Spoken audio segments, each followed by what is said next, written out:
We need to talk about Luffy's mom and why almost everyone is staring at the wrong horizon. You're waiting for a late-game celestial dragon bombshell, or a tragic silhouette that strolls in 3 chapters before Laugh Tale with a lore dump and a tear. And listen to me. At this stage of the story, that isn't just unlikely. That is flattening how you read One Piece. Because here's the thing. Oda already answered the question. Luffy's mother has been in the story since chapter 1. Not hinted. Not foreshadowed as a shadowy figure on a cliff. On page. In your face. Feeding the future Pirate King and wiping his mouth while you were busy screaming about Shanks losing an arm. I need you to be very honest with me for a second. When you picture Luffy's mum, you're probably imagining one of 2 templates. Option 1. Some immaculate celestial dragon, or Gorosei adjacent noble, locked in a Mariéjois tower, secretly horrified that her son is the Storm. Option 2.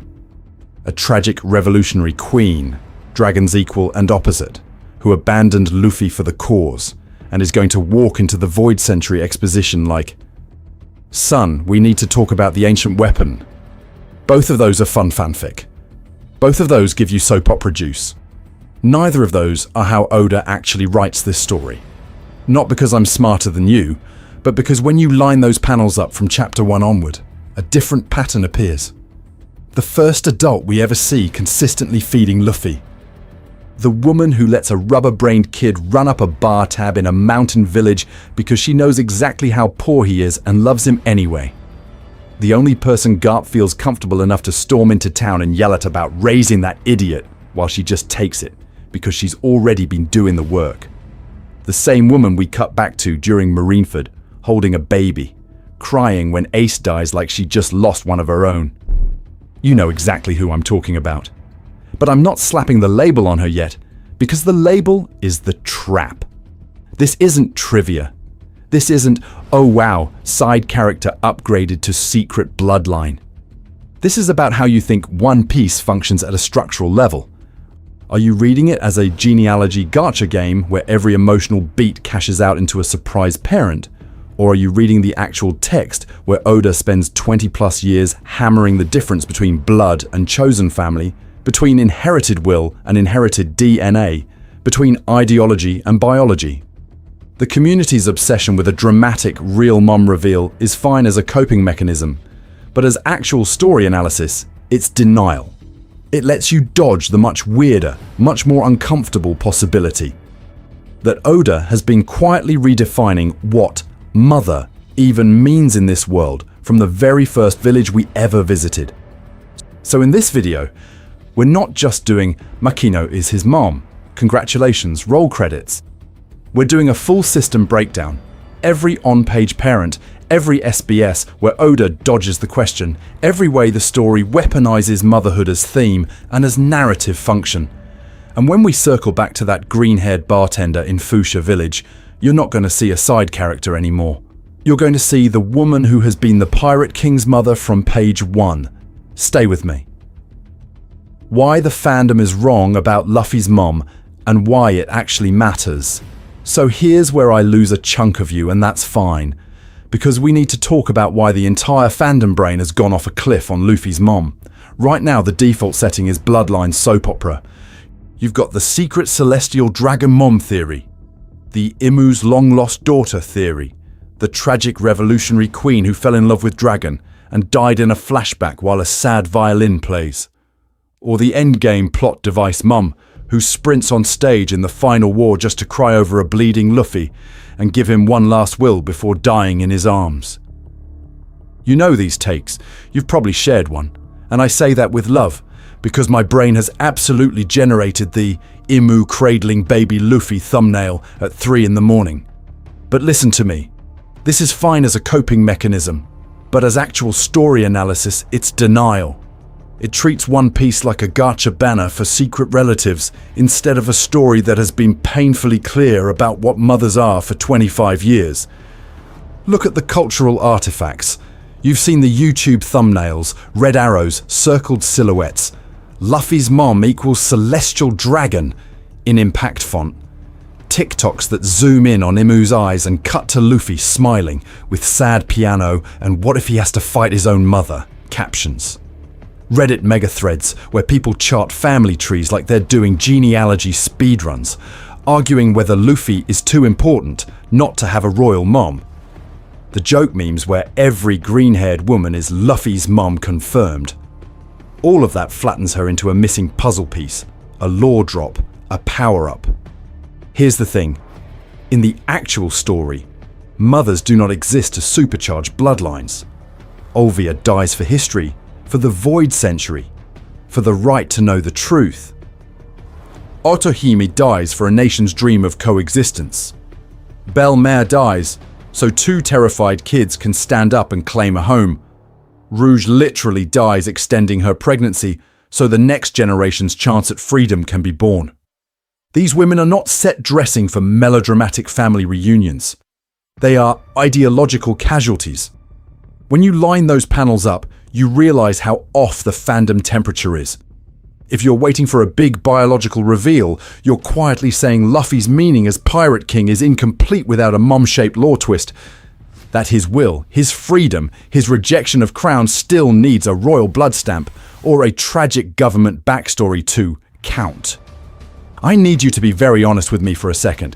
Does that sound like the same Oda who keeps screaming "found family over blood" with the subtlety of a Gear 5th punch? Not because I am smarter than you, but because the pattern is right there.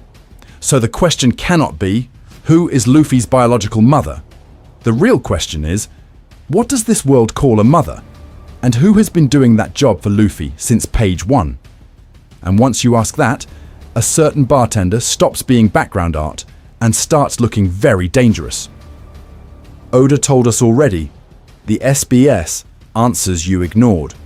So let's drag the bartender out of the background and into the most cursed room in One Piece analysis, the SBS corner. Because before we start screaming Makino is the mother, we need to talk about what Oda himself has already said. Not the fan telephone version. The actual quotes.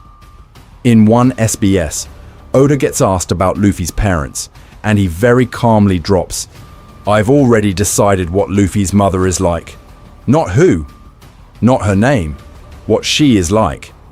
Then, in the same breath, he says she's not important to the story, and that he doesn't feel the need to draw her right now.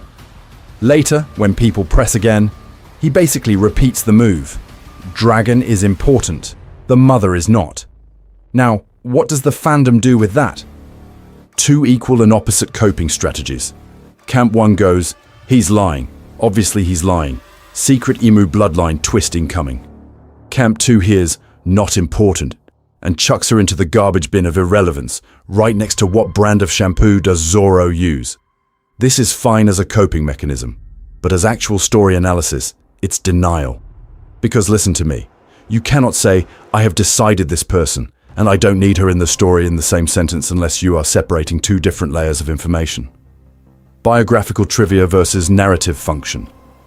Oda absolutely knows who physically gave birth to Luffy. He can write that down in a notebook, draw her once for his assistance, and never show us. That's trivia. That's the character sheet. But the story.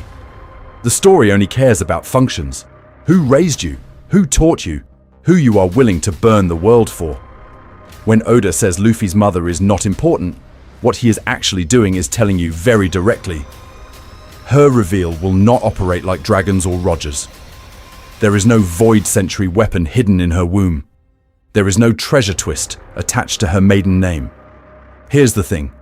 Taking Oda seriously means believing him when he says that. Not because I'm smarter than you, but because when you line those panels up with his comments, the pattern is embarrassingly loud. He keeps dodging the who because he already put the what on page in Fuchsia Village. I need you to be very honest with me for a second. If a mangaka spends 25 years turning found family beats bloodline into his personal religion, why would the most important D in the story suddenly get a soap opera mum reveal in Act 3? He wouldn't. He'd do something quieter and way more on brand. Decide the biological answer for himself, then build the actual maternal role into the narrative from Chapter 1. That's why I've been rereading SBS volumes, interviews, and every parent-related arc like a crazy person. My brain is broken in a very specific pattern-seeking way, and Oda keeps feeding it.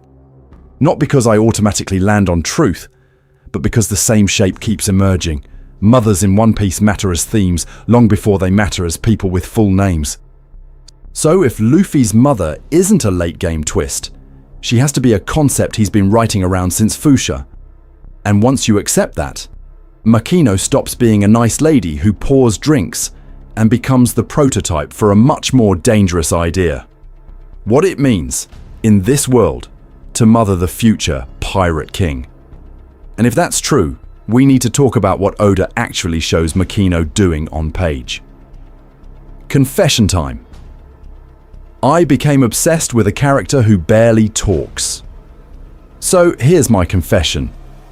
At some point in this process, I realized I had been sitting in front of a monitor for 3 hours, rereading the same Fuchsia Village pages, zoomed in on a bartender who, across the entire story, speaks less than some random marine extra who dies in the same chapter he appears. I need you to be very honest with me for a second. Have you ever caught yourself dragging a single Makino panel into the corner of your screen, then another, until you've basically built a tiny digital shrine to woman who wipes Luffy's face and runs a bar? Because that was me. I had the Shanks drinking scene up, the bandits trashing the place, Luffy crying when Shanks leaves, Makino with the apron, Makino with the baby, Makino during Marineford. It was a problem. And listen to me, this is not because I am smarter than you. It's because my brain is broken in that specific pattern-seeking gremlin way where once I notice Oda cutting to the same character's eyes every time the story brushes against death or destiny, I cannot unsee it. Why does Oda keep cutting to her when Luffy is in danger? Became the question, and then it became a compulsion. So I went full conspiracy board. Here's the thing, I literally had a folder labeled Makino Receipts. Early chapter backgrounds? All of them. Every time Luffy storms out, every time Garp visits, every time the village talks about that weird kid with the straw hat, I was checking where Makino is standing, who she's looking at, and how Oda draws her mouth. Then I jumped to the post-Marineford material, that chapter 582 spread where she's holding the baby and crying over the news of Ace's death and Luffy's survival. Then the SBS, where Oda confirms, yes, that's her child. No, he's not telling us the father. And also, no, Luffy's biological mother is not important to the story. And I say that with love. If you think that's the end of the analysis, this is fine as a coping mechanism. But as actual story analysis, it's denial. Because when you line those panels up, Makino's reactions start echoing other women in One Piece who carry the weight of mother on their backs. Rouge clutching her stomach while holding Ace inside her for 20 months. Olvia walking away from Robin to protect her from the Void Century. Belle Mare choosing to die rather than deny Nami and Nojiko. Dadan smoking herself sick while pretending she doesn't care if Luffy comes back alive. And then there's Makino, who never gets the tragic death scene, but keeps getting the emotional cutaway whenever the future Pirate King brushes against the weaponized history of this world. So, yes, I joke about the Makino conspiracy wall, but the serious version is this. Oda does not waste reaction panels on nobodies, especially not across decades of serialization. If he keeps framing one quiet bartender as the emotional barometer for Luffy's life, that's structure, that's scaffold. What I'm arguing is not a single panel overreach. It's a full thematic lattice that runs through Rouge, Olvia, Belle Mare, Dadan, Makino, and even the weird way the story keeps dodging the actual word mother around Luffy. And if you follow that lattice, it starts pointing somewhere very specific. So let's pull on that thread and see where it breaks first. The idea of mother in One Piece versus the bloodline obsession of the D. You're asking the wrong question. What mother even means in One Piece? Here's the thing, the entire fandom has bricked itself into this fake binary about Luffy's mom. Either she's a secret celestial lore bomb who walks on at chapter 1200 and personally presses the Void Century reset button, or she doesn't matter at all because One Piece is about adventure and meat. And I say that with love, because I have absolutely been that person yelling, "She's Imu's sister," at 3 a.m. But both of those takes are flattening what Oda actually does with parents. They assume mother is a twist, a reveal, a bloodline upgrade, the same way people treat the D like it's a gacha rarity. When you line those panels up across the story, Oda is way less interested in who slept with Dragon and way more obsessed with who actually raises these monsters. Who teaches them what love feels like, what loss feels like, what you're allowed to die for. So we need to talk about literal versus symbolic motherhood. Because in One Piece, the emotional gravity of mother keeps landing on people who are not the biological parent. Nami's mum isn't Nami's mum. It's Belle Mare, the broke ex-marine who adopts 2 war orphans and dies smiling with a gun to her head. Luffy's mum, in the actual text we see, is Dadan, the bandit who screams, hits him, and then sobs into the dirt when Ace dies. That's not a cameo. That's the story telling you where the word mother lives. Look at how Oda frames the few biological mothers we do get. Nico Olvia isn't just Robin's mum.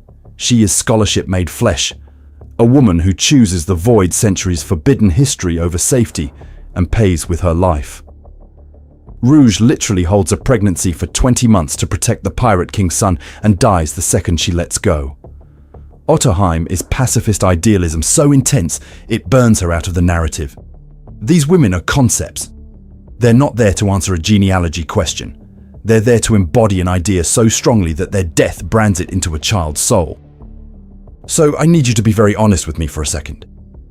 When you say, Oda said Luffy's mum isn't important, what you actually hear is, we're never getting a cool reveal. This is fine as a coping mechanism, but as actual story analysis, it's denial. Because the series has been screaming a different question at you from chapter 1.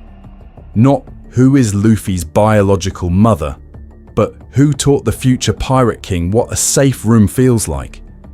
Who fed him? Who scolded him? Who was physically there when Garp yeeted him into the mountains and Shanks sailed away? If mother in One Piece is a role, not a bloodline twist, then the real puzzle is, who has been performing that role for Luffy from the very first chapter we ever saw him in? And once you ask that, you stop staring at Marineford and you start looking back at a tiny bar in Fuchsia Village. Listen to me, that's where the trail actually starts. Fuchsia Village isn't just a prologue, it's a parenting lab. So let's go back to where you think the story is small. Fuchsia Village. Chapter 1. The place your brain files under cute prologue before the real One Piece stuff starts. Listen to me. Oda is already running a controlled experiment there. 3 adults, 3 parenting styles. 1 future Pirate King being pressure tested like a lab rat in a mountain of booze and bandits.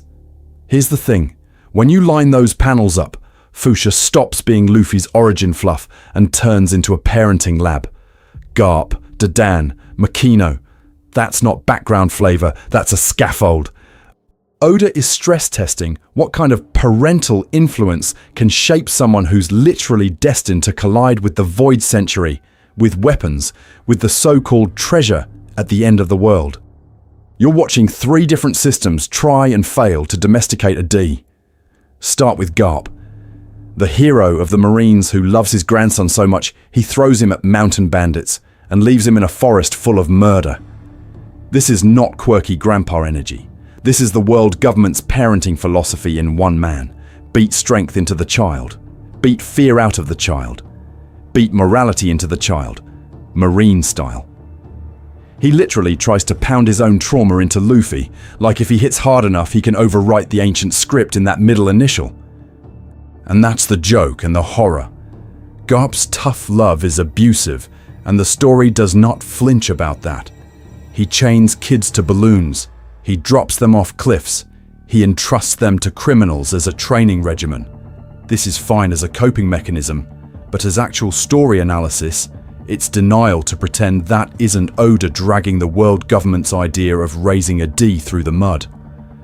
Garp is what happens when the system tries to manufacture a hero instead of raising a human. Then you have Dadan and the bandits, the reluctant foster home. She doesn't want Luffy. She's terrified of Garp. She takes the job because she's forced. And yet, through shared hardship, through stolen food and bruised knuckles and kids nearly dying in the woods, it mutates into a real family. Chaotic, loud, criminal, sound familiar? It's the prototype for the Straw Hats. Luffy learns that family is the people who throw themselves between you and the bear, not the ones who lecture you about justice from a safe porch. And in the middle of that, there's Makino, the outlier, the one adult who is not drafted into Luffy's life by Garp's threats or by blood. She chooses. She feeds him in Chapter 1. She patches him up after Shanks. She mediates between a marine hero, a Yonko in the making, a pack of bandits, and a terrified mayor so this rubber child doesn't get flattened between their agendas. I need you to be very honest with me for a second. If Garp is the harsh grandfather and Dadan is the rough foster parent, then in this tiny weaponized parenting lab Oda built in Fuchsia, who exactly is Makino supposed to be? Makino, the first adult who treats Luffy like a child, not a problem. She's the only answer that actually fits the data. And Oda has been waving her in your face since page 1. Here's the thing. When we meet Makino, she is not framed like a mysterious NPC. She's not lurking in an alley with a tragic backstory monologue.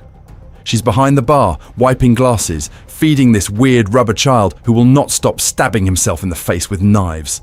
She serves Luffy food. She tolerates his antics. She gently scolds him. It is boring, domestic, unglamorous care. And in Fuchsia Village, she is literally the only adult doing that work. Look at those early panels again.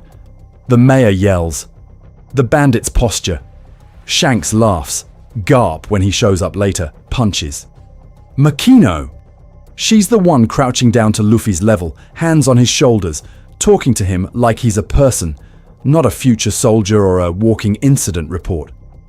When he's bragging about being a pirate, she doesn't hit him, she worries, she wipes his face, she tries to talk him down, not beat it out of him, and then you hit the Higuma incident. This is the axis. Higuma humiliates Shanks, kidnaps Luffy, Sea King, arm gone, all that. Big mythic stuff. But Oda always snaps you back to the human scale. After the smoke clears, who is physically taking care of Luffy? It's Makino, bandaging him up, tears in her eyes, hovering with that specific, useless, panicked energy of, I can't regrow arms, but I can at least make sure you're not bleeding. Shanks turns the trauma into a lesson about courage. The village turns it into gossip and fear. Makino turns it into, are you hurt? Full stop. We need to talk about how she sits between Shanks and the villagers. When the townsfolk complain that these pirates are a bad influence, she defends them. She knows they protected Luffy.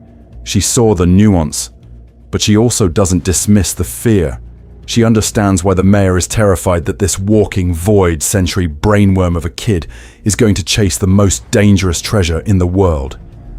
She models adulthood that is protective without being flattening. Now contrast that with Garp and Dadan. Garp throws Luffy into ravines. He literally trains him with violence.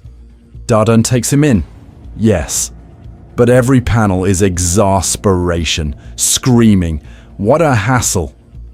They love him in their way, I'm not denying that, and I say that with love for everyone who defends abuse as training, as peak parenting. This is fine as a coping mechanism, but as actual story analysis, it's denial. Because when you line those panels up, Makino is the only one who consistently treats Luffy as a child who needs to be fed, comforted, listened to. Not because I'm smarter than you, but if I describe this cast to you with no names, one adult feeds him, patches him up, defends his friends, worries about his dreams without weaponizing them, you would point and go, oh, that's the mom friend. Oda just refuses to slap the word mother on her. So if Luffy's mother function is already occupied in Chapter 1, what does that do to all the hype about his secret biological mom? The baby in Chapter 582. Oda quietly upgrades Makino's title. So Oda does something really sneaky. He doesn't slap a mom label on Makino in Chapter 1. He waits until after Marineford, when you're emotionally wrecked and not thinking straight. Chapter 582, Fuchsia Village. We cut away from the war, from Whitebeard's corpse, from the whole era has ended spectacle, and Oda drops us back in the tiniest bar in the story. Makino is on the floor, clutching a baby in her arms, tears streaming down her face as she hears about Ace's death and Luffy's condition. The villagers aren't background props. They're gathered around her. They're reacting through her. She is the emotional center of the panel, and the baby is pressed into her like it's the most natural thing in the world. You don't get a title card. You don't get a narrator box saying Makino now a mother. You just get the image. And I need you to be very honest with me for a second. If that exact panel was Nami or Robin or Hancock holding a baby, the fandom would have detonated. We would still be writing theory threads about it. Instead, people go, "Oh, Makino had a kid off-screen, neat," and move on, which is wild. Because then the SBS comes in and someone asks the obvious question, who's the father? And Oda, absolute menace that he is, goes, "A certain someone in the village." That's it. No secret dragon romance, no celestial dragon scandal, no void century weapon bloodline. Just a guy from the village. Here's the thing, this is fine as a coping mechanism, but as actual story analysis, it's denial. Oda is aggressively normal about Makino's love life on purpose. He's going out of his way to upgrade her from village big sister to literal textually confirmed mother. But the story refuses to frame it as a twist or a lore drop or some hidden treasure of information. It's just the logical endpoint of who she already was in Chapter 1. When you line those panels up, Luffy crying into her bar counter as a kid, Makino cradling a baby while sobbing over Ace and Luffy, it's the same pose, the same role, just made explicit. And listen to me, the way that scene is drawn is not neutral. Oda has a visual language for maternal grief. Rouge holding unborn Ace while burning her life away. Belle-Mère lighting her last cigarette, choosing her daughters over survival. Olvia's final embrace with Robin as the island burns. In each case, the camera lingers on arms wrapped around a child, on faces twisted by a mix of pride and terror and helpless love. Makino in 582 is framed in that exact tradition. She isn't just sad bartender. She's a mother mourning a son who isn't biologically hers and clinging to a baby who is. So if Oda wanted to show you what kind of mother Luffy would have had, what kind of emotional presence would have raised him, why wouldn't he just use the woman he already built as Fuchsia's de facto mom?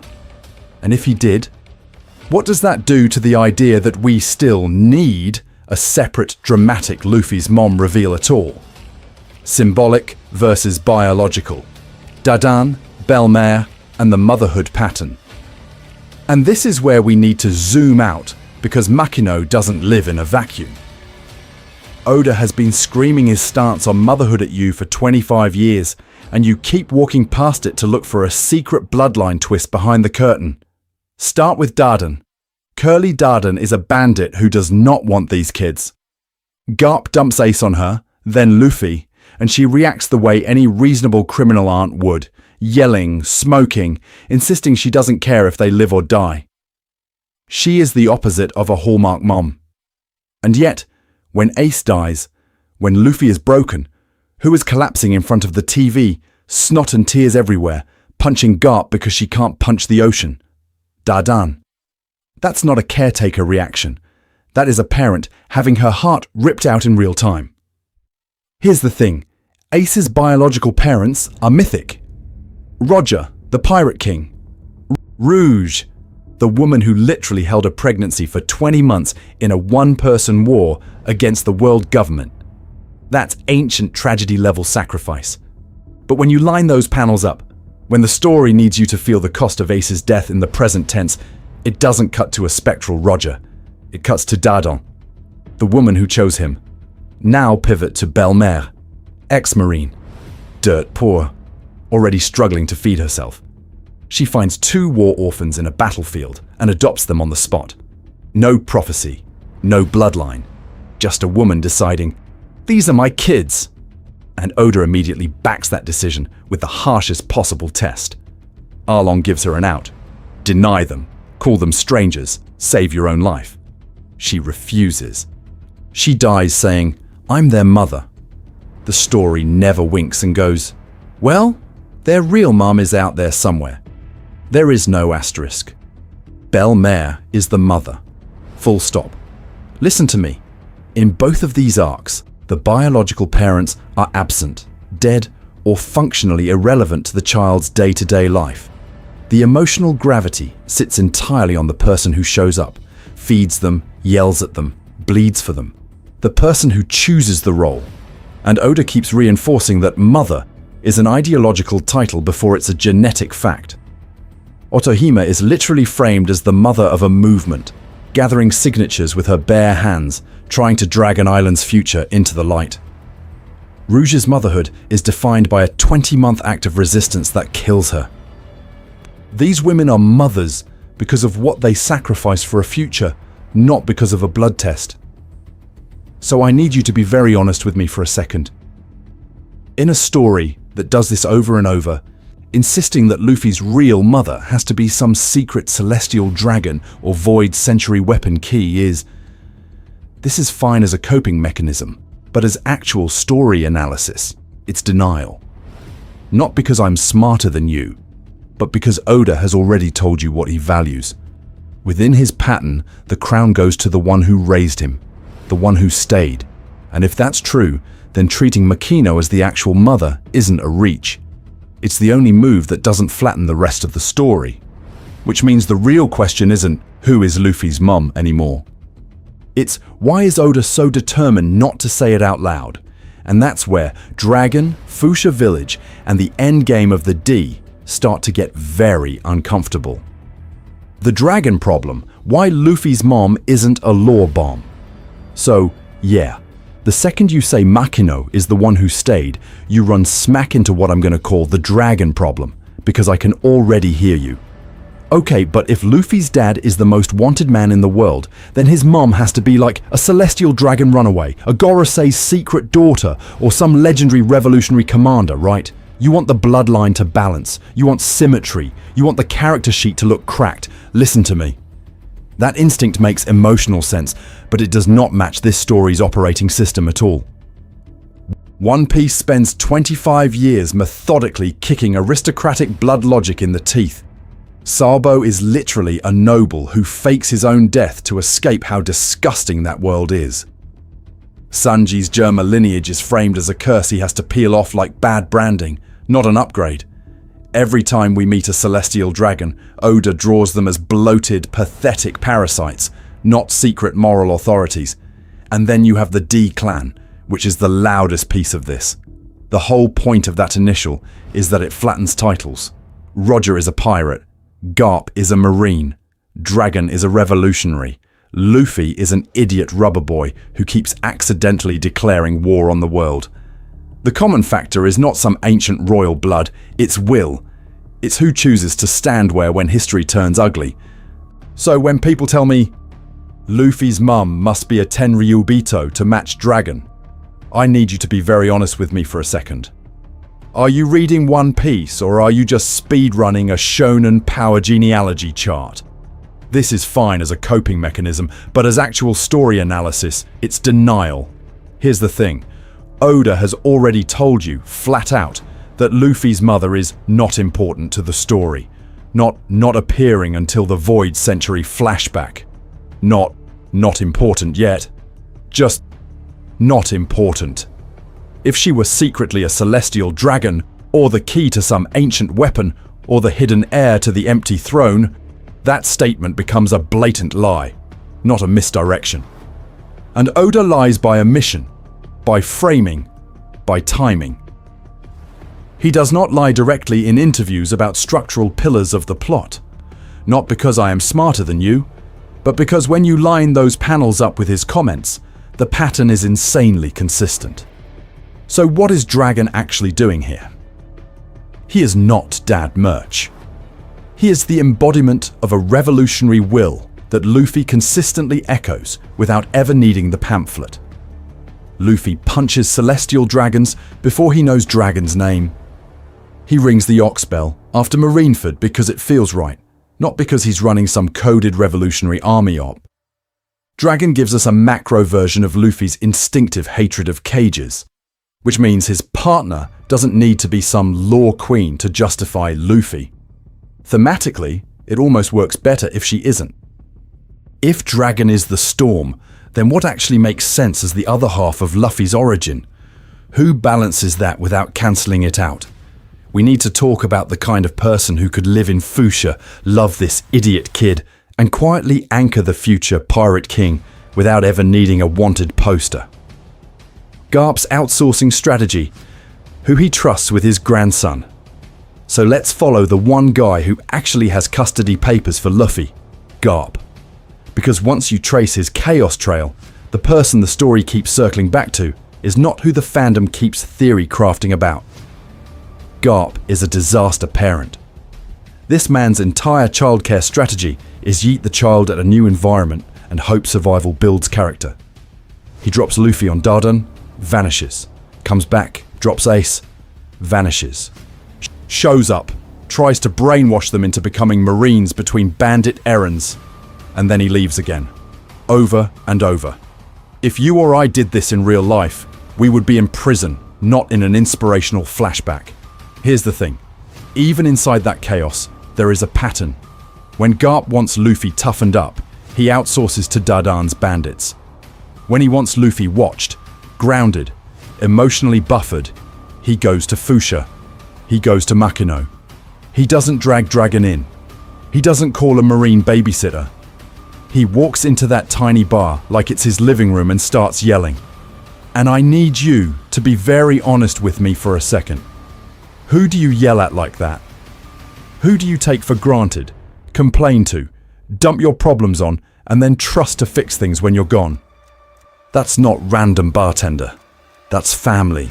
That's the invisible network of responsibility the story never labels, but always uses. When Garp chews Luffy out after Marineford, Makino is the one who pushes back. She's the one scolding Garp for being too harsh, worrying about Luffy's well-being while he's ranting about justice and duty. When Garp and Shanks collide in Fuchsia, he's all bluster and rage, but Makino is the only adult in the room. She's the one mediating, reading the emotional temperature, protecting the kid's heart while the legends posture. Listen to me. Oda is telling you who the stable axis is by who gets to talk back. Dadan can scream at Garp, sure, but that's framed as comedy, as two delinquents bickering. Makino's resistance is framed as moral correction. She represents the baseline of what taking care of Luffy is supposed to mean. So Garp's outsourcing strategy is actually a split system. Dadan is the weaponization track. Throw the boy off cliffs, teach him to survive, let him bleed. Makino is the treasure track. Feed him, listen to him, give him a place that never moves even when every other piece of his life does. He may hand Luffy to Dadan for rough training, but he relies on Makino as the constant, the save point. And when you line those panels up, Garp's behavior is way louder than any dialogue about parents. The person he treats like Luffy's emotional guardian is not Dragon, not Dadan, it's Makino. Which raises a much more dangerous question. If the story already gave Luffy a mother in practice, what does that do to all our ancient bloodline fantasies about who she has to be on paper? Makino's tears at Marineford. A mother's grief without the label. So let's go to the ugliest place this story ever took Luffy, and look at the one panel nobody ever wants to talk about. Marineford happens, Ace dies, Luffy breaks, and Oda cuts all over the world to show you how big that wound is. Whitebeard's era ends, the balance of power shifts, the void century secrets inch closer, whatever. But buried in that global montage is Makino, standing in her bar in Fuchsia Village, holding a newspaper and absolutely falling apart. And the camera does not treat that like a gag reaction shot. It treats it like a funeral. Here's the thing. Look at the composition. We don't open wide on the villagers reacting to the news. We open tight on Makino's face. tears streaming, mouth trembling, eyes blown wide with the kind of pain you can't fake.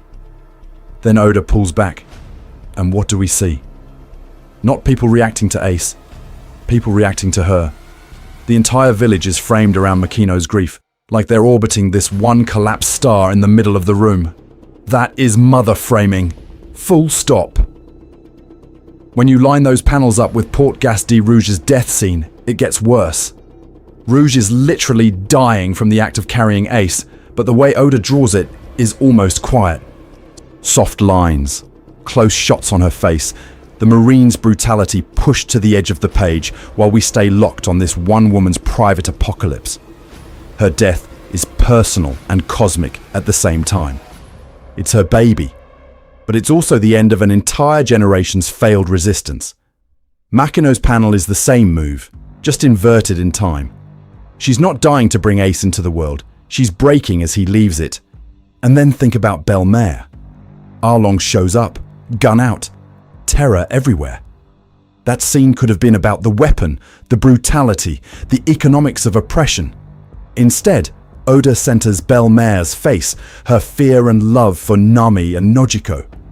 The actual shot is not woman being executed, it's mother choosing her daughters and paying the price. Makino at Marineford is built in that exact grammar. You are not being shown a random villager reading bad news. You are being shown the person whose love for this boy makes the war real. I need you to be very honest with me for a second. Oda did not have to show her, at all. He could have cut to Dadan and the bandits who canonically raised Ace and Luffy. He could have cut to Dragon, the great revolutionary, to tie Ace's death into the big void century weapon plot you love to over-theorize. He could have stayed with random Marines, or the Shichibukai, or literally anyone with a bounty. He chose Makino. Not because I am smarter than you, but because my brain is broken in a very specific pattern-seeking way. I can't unsee what that means. The story is already using Makino like Luffy's mother in its visual language. It puts her in the same emotional category as Rouge and Belmare, and just never explains it to you in a neat SBS answer. And this is fine as a coping mechanism, but as actual story analysis, it's denial to pretend that doesn't matter. So if the panel's already crowned her, what does that say about why Oda keeps telling you Luffy's real mother isn't important? Why Oda avoids the word mother around Luffy?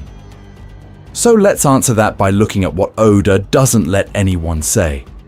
Because once you notice the silence around the word mother in Luffy's story, it gets loud really fast. Think about how often One Piece just screams about parents. Nami's entire backstory is literally Belmare yelling, "I'm your mother," and getting shot for it. Robin's flashback is a thesis statement on my mom chose the world and me. Sanji's whole deal is, my blood family is a weapon factory and it ruined my life. You are drowning in moms and dads and bloodline discourse. And then there's Luffy, main character of a 1,000-chapter epic, and the word mother basically never comes out of his mouth. That's not an accident. That's a design choice. Here's the thing. A lot of people treat this like a continuity hole. Oda forgot. Or he's saving her because she's a celestial dragon superweapon.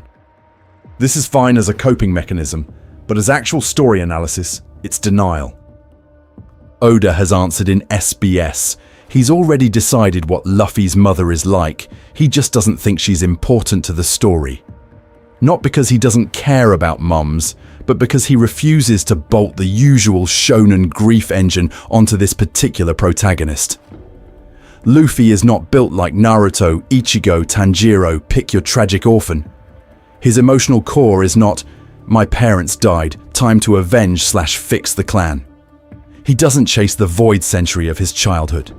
He doesn't sit under a tree in Fuchsia Village going, if only my real mother were here. His engine is stupidly simple, his crew, and his dream. Feed his friends, punch the guy in front of him, become Pirate King. That's it. The absence of mother language protects that simplicity. Listen to me. The second you have Luffy look at Makino and say, "You're my mum," you drag him into a different genre. Suddenly he's the hidden heir of Dragon, the lost prince of the revolution, the boy whose gentle tavern mother was wronged by the world government. You can feel the revenge plot trying to boot up. That's not the idiot son we've been reading. That's a different manga. And I say that with love because I get the impulse. We want the neat family tree. We want the ancient bloodline reveal that explains everything. But Oda keeps dodging it precisely to keep Luffy from being reduced to a genealogy diagram. When you line those panels up, Makino holding baby Luffy, Makino crying over Ace, Makino welcoming him back, you already understand the role. Oda just refuses to weaponize it as a motivation. We need to talk about how radical that is for shonen. Makino is allowed to be the mother figure without being turned into a corpse that powers a revenge arc or a secret key to some void century weapon. The story respects Luffy's freedom so much that it won't chain his dream to parental trauma. And once you accept that, the question stops being, who is Luffy's real mom, and becomes much more dangerous. What does it mean that the future Pirate King emotionally unmoors himself from bloodline entirely? The fandom's coping mechanism. Why we crave a big mom reveal. So here's where it gets uncomfortable. Because once you accept that Luffy has emotionally unmoored himself from bloodline, you have to ask, why are we, as a fandom, sprinting in the opposite direction, desperately trying to re-moor him to some dramatic secret mom? I need you to be very honest with me for a second. Most of us were raised on stories where the missing parent is the key that unlocks the whole plot. Star Wars hardwired this into your brain. No dad, big destiny, surprise. The villain is your father and the princess is your sister. Naruto doubles down. Orphan boy, demon fox. Actually, his parents are legendary heroes who died sealing the ancient weapon inside him. Half of JRPG history is just, your mom was a priestess, your dad was a knight, you are the chosen glitch in the bloodline. So of course, when you stare at that blank space labeled Luffy's mom, your pattern-seeking monkey brain starts auto-filling. She must be a celestial dragon. She must be a legendary revolutionary. She must be the secret missing piece of the void century weapon lore. Because that makes the story feel safe, familiar, symmetrical. Here's the thing. One Piece is doing something way weirder and more asymmetrical with parents. And we keep trying to drag it back to the template we already understand. Wanting Luffy's mom to walk in with a world noble hood or a most wanted woman in history, epithet is a way to domesticate the story. It turns this really sharp, unsettling choice from Oda into, oh, okay, it was bloodline all along, I know this dance. This is fine as a coping mechanism, but as actual story analysis, it's denial. It's way easier to imagine a future lore dump than to sit with the possibility that Oda already answered the question quietly, with Makino in Chapter 1, with Dadan in the flashbacks, with the simple, boring, radical fact that the Pirate King was raised by random villagers and criminals who just cared.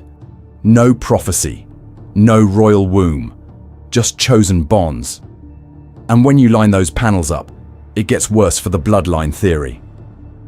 Belle Mare choosing to be a mother to Nami and Nojiko, Olvia abandoning Robin for the sake of history, Rouge literally dying to carry Ace.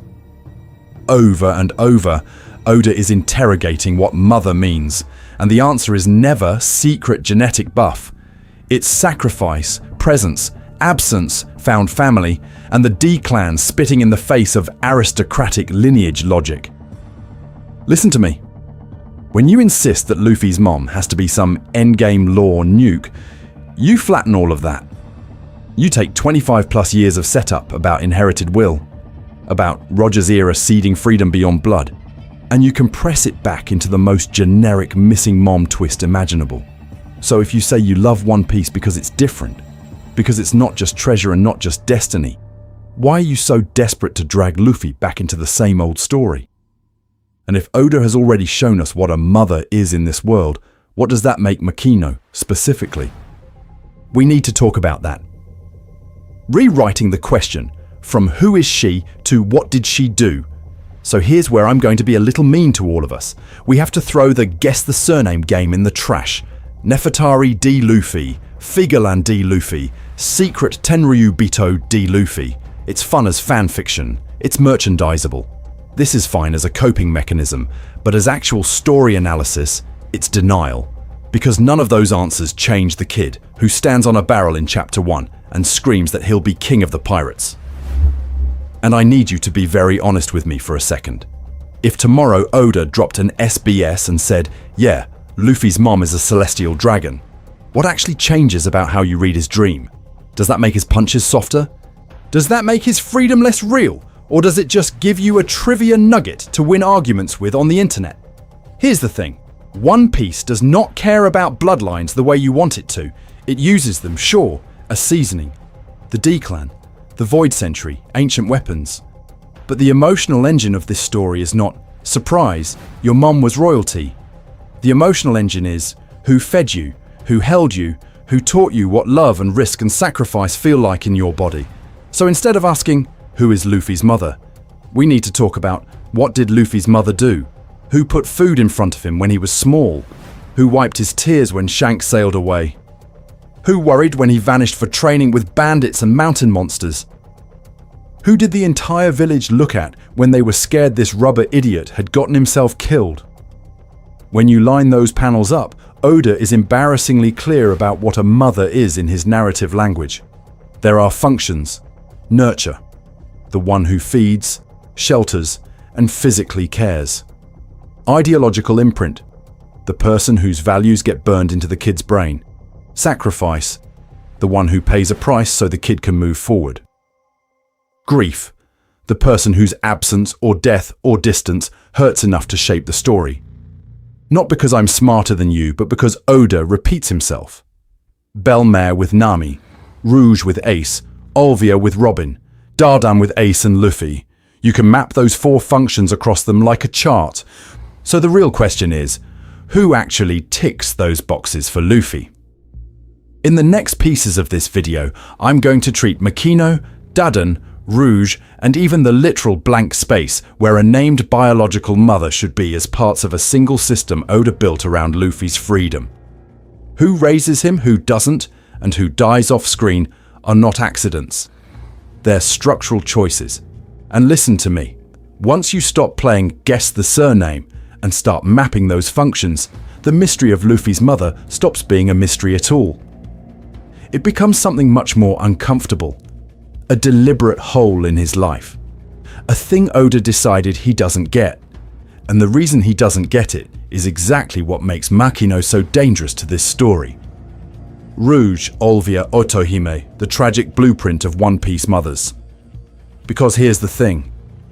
Oda doesn't leave holes. When he withholds something, he usually builds a pattern around it first, so you feel the absence. And mothers in One Piece, that pattern is brutal. We need to talk about Portgas D. Rouge. This woman literally weaponizes her own body against the world government. She holds Ace in her womb for 20 months, stretching a pregnancy past the breaking point just to dodge a genocide of unborn kids with the name of a dead pirate. That's not just tragic color. That's mechanical setup. Ace's entire existence is framed as a crime against the regime and a miracle of maternal endurance. He is born from sacrifice, and the story makes sure you know the cost before you even like him. Rouge dies at birth. Ace enters the world already owing a debt to a woman he will never meet, and an idea he doesn't get to choose. You are too dangerous to be allowed to exist. That's the blueprint. The mother takes on the full weight of the world government's paranoia, burns out, and leaves the kid holding the ideological bill. Now jump to Nico Olvia. Robin's mom doesn't die in childbirth. She dies for a thesis statement. She leaves her daughter to chase the truth of the Void Century, abandons her in the name of history, and then walks back into her life at the exact moment the Buster Call erases O'Hara. When you line those panels up, it's vicious. Olvia passes Robin not a hug, but a burden. The right to live and the obligation to carry the forbidden history that got an island killed.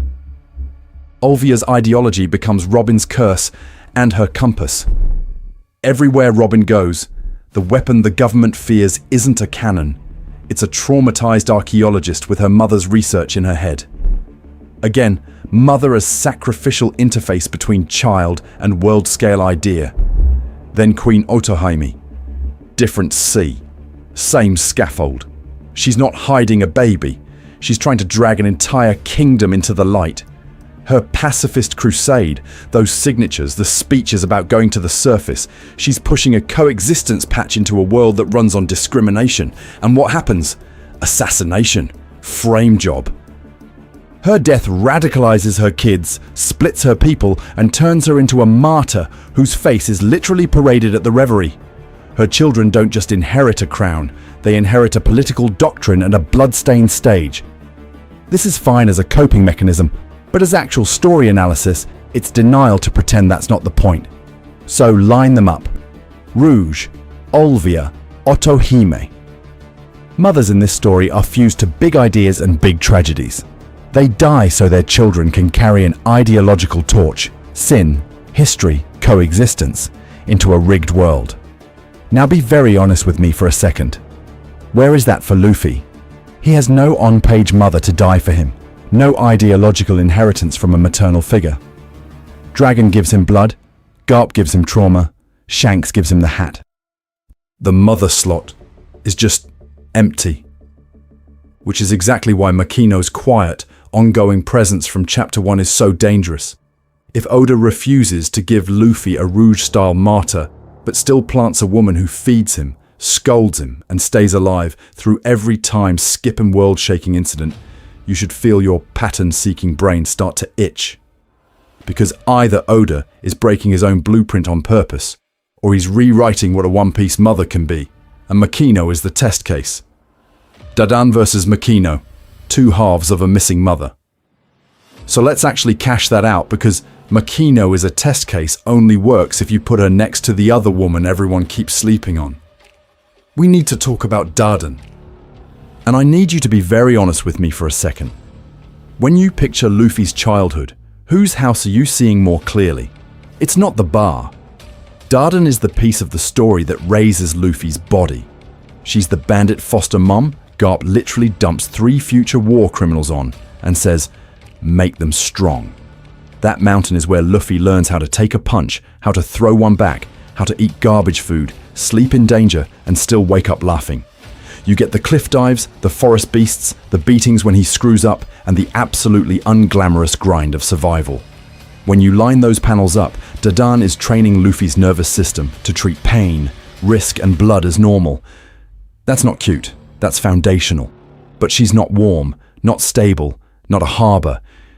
She is a weaponized environment wrapped in a chain-smoking anxiety gremlin. And I say that with love. Her love language is screaming and arson, which is why you need Makino. Makino is the quiet inverse.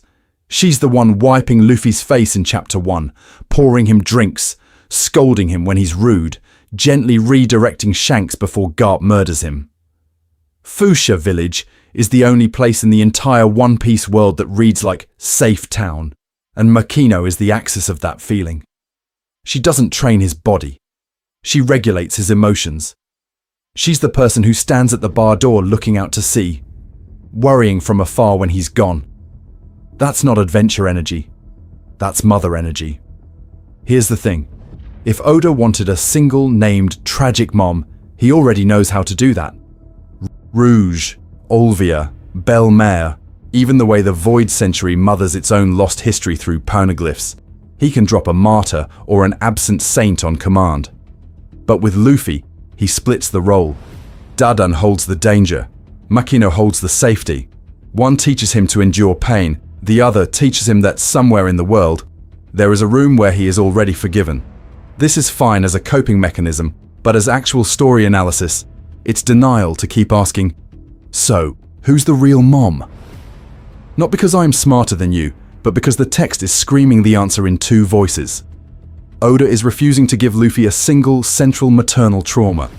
No one woman gets to be the black hole everything orbits. Instead, he fractures mother into a network. And that fragmentation is the same blueprint he uses for the crew. No one Nakama is Luffy's everything. Zoro is not Sanji, is not Nami, is not Robin. Each one carries a slice of what a traditional nuclear family would consolidate: navigator mom, swordsman dad, archaeologist aunt, cook who is also your therapist. The straw hats are a distributed system of care. So if you force a label, Dadan is the foster mom who raised his body, Makino is the quiet mother who held his heart, and Oda very intentionally refuses to rank them. You want a treasure chest labeled Luffy's mother. He's giving you a poneglyph network instead. Listen to me. That choice is going to matter when we hit the endgame and the story finally asks what kind of family can stand in front of a world-scale reset button. Makino as narrative anchor. Why we keep cutting back to her. And the way Oda proves that is by what he actually does on the page. He keeps dragging you back to her. Makino is not a one-chapter NPC. She's there in chapter 1, in the Shanks flashback, literally wiping Luffy's face while he screams about becoming a pirate. She's there when Garp visits Fuchsia, casually bullying the hero of the Marines in her own bar like that's just Tuesday. She's there post-Marineford, in chapter 582, crying over the newspaper as she realizes her idiot kid survived the war that killed Whitebeard. And we keep getting those later glimpses. The village huddled around a fresh bounty poster, Makino holding it, the panel lingering on her expression while everyone else just yells. When you line those panels up, the pattern is stupidly loud, world-shaking Luffy news drops. We cut to Makino's bar. The Great Pirate era starts with Roger's execution, but the emotional CNN of that era is a tiny East Blue tavern where everyone turns to one woman and goes, "What does this mean?" She pours them drinks, she reads the headlines, she processes it for them. The story trains you. Something huge just happened. Now watch Makino's face to learn how to feel. Here's the thing. That's what a narrative anchor is. It's a recurring character or location the story keeps returning to, so you don't float off into abstraction. One piece keeps expanding. Grand Line, New World, Void Century, Ancient Weapons, whatever insane Sky Island or Murder Ocean Oda's brain cooks up next. That scale creep is dangerous. You can lose the human cost, so Oda builds in anchors. The Barati, Kokoyasi, Drum, Water 7. Places we revisit, people whose reactions recalibrate the stakes. Makino is that for Luffy personally. He's nowhere near East Blue for basically the entire manga, but emotionally, the camera cheats. It teleports home. We see Garp in her bar venting about his grandson. We see Makino smiling through tears at a new bounty, the villagers half terrified, half proud. I need you to be very honest with me for a second. Why do we need that, structurally, if she's just nice bartender woman from the prologue? We need to talk about Makino as Luffy's anchor in absentia. Every time he punches a celestial dragon, declares war on the world government, survives Marineford, the manga doesn't just show you the Marines or the warlords, it shows you the person who fed him, scolded him, and tucked him under a bar counter. It's a visual reminder. This isn't a video game protagonist flipping flags on a map. This is someone whose choices reach all the way back to a quiet woman in a nowhere village who loves him. And yes, Oda absolutely turned a small-town bartender into the emotional CNN of the Pirate King's rise. That's very funny. It's also very intentional. Because when a story keeps cutting back to the same unimportant woman every time history moves, that's not a cameo. That's the author putting a frame around your real treasure. The home he might never see again. Listen to me, that frame is going to matter when we finally ask what Luffy is willing to put that home at risk for. The visual language of care, panels don't lie. So let's actually look at the page instead of the wiki summary, because the panels are screaming at you. You just haven't been listening. From chapter 1 onward, Makino is drawn in one very specific way with Luffy. She comes down to him. Physically. She leans over the bar, she bends her knees, she tilts her head. Her hands are always reaching out, either offering a plate, dabbing a wound, or just hovering near his shoulders. That is textbook visual language for, I am meeting this child where they are. You don't need a speech bubble that says, I am your mum now. Your brain already tagged it. Here's the thing. When you line those panels up with other mums in one piece, it gets embarrassing for the Makino is just the nice bartender take. Belle Mare with Nami and Nojiko. Same posture. Squatting down in the dirt, open arms, cigarette hanging, expression soft in that very specific exhausted parent way. Otohime with her kids. Arms spread, flowing lines, always framed as a gentle curve in the middle of a domestic scene while the kids cling. Makino is drawn in that exact grammar. Open torso, no barriers, eyes curved, mouth relaxed. She's literally centered in Fuchsia's bar shots as the calm axis while Luffy bounces around. Now contrast that with Garp and Dadan. I need you to be very honest with me for a second. If you stripped the names off those characters and just showed the silhouettes, who looks like the caregiver? Garp is a wall, looming, fists on hips, or fists in Luffy's face, jaw squared, cape flaring like a threat even when he's hugging.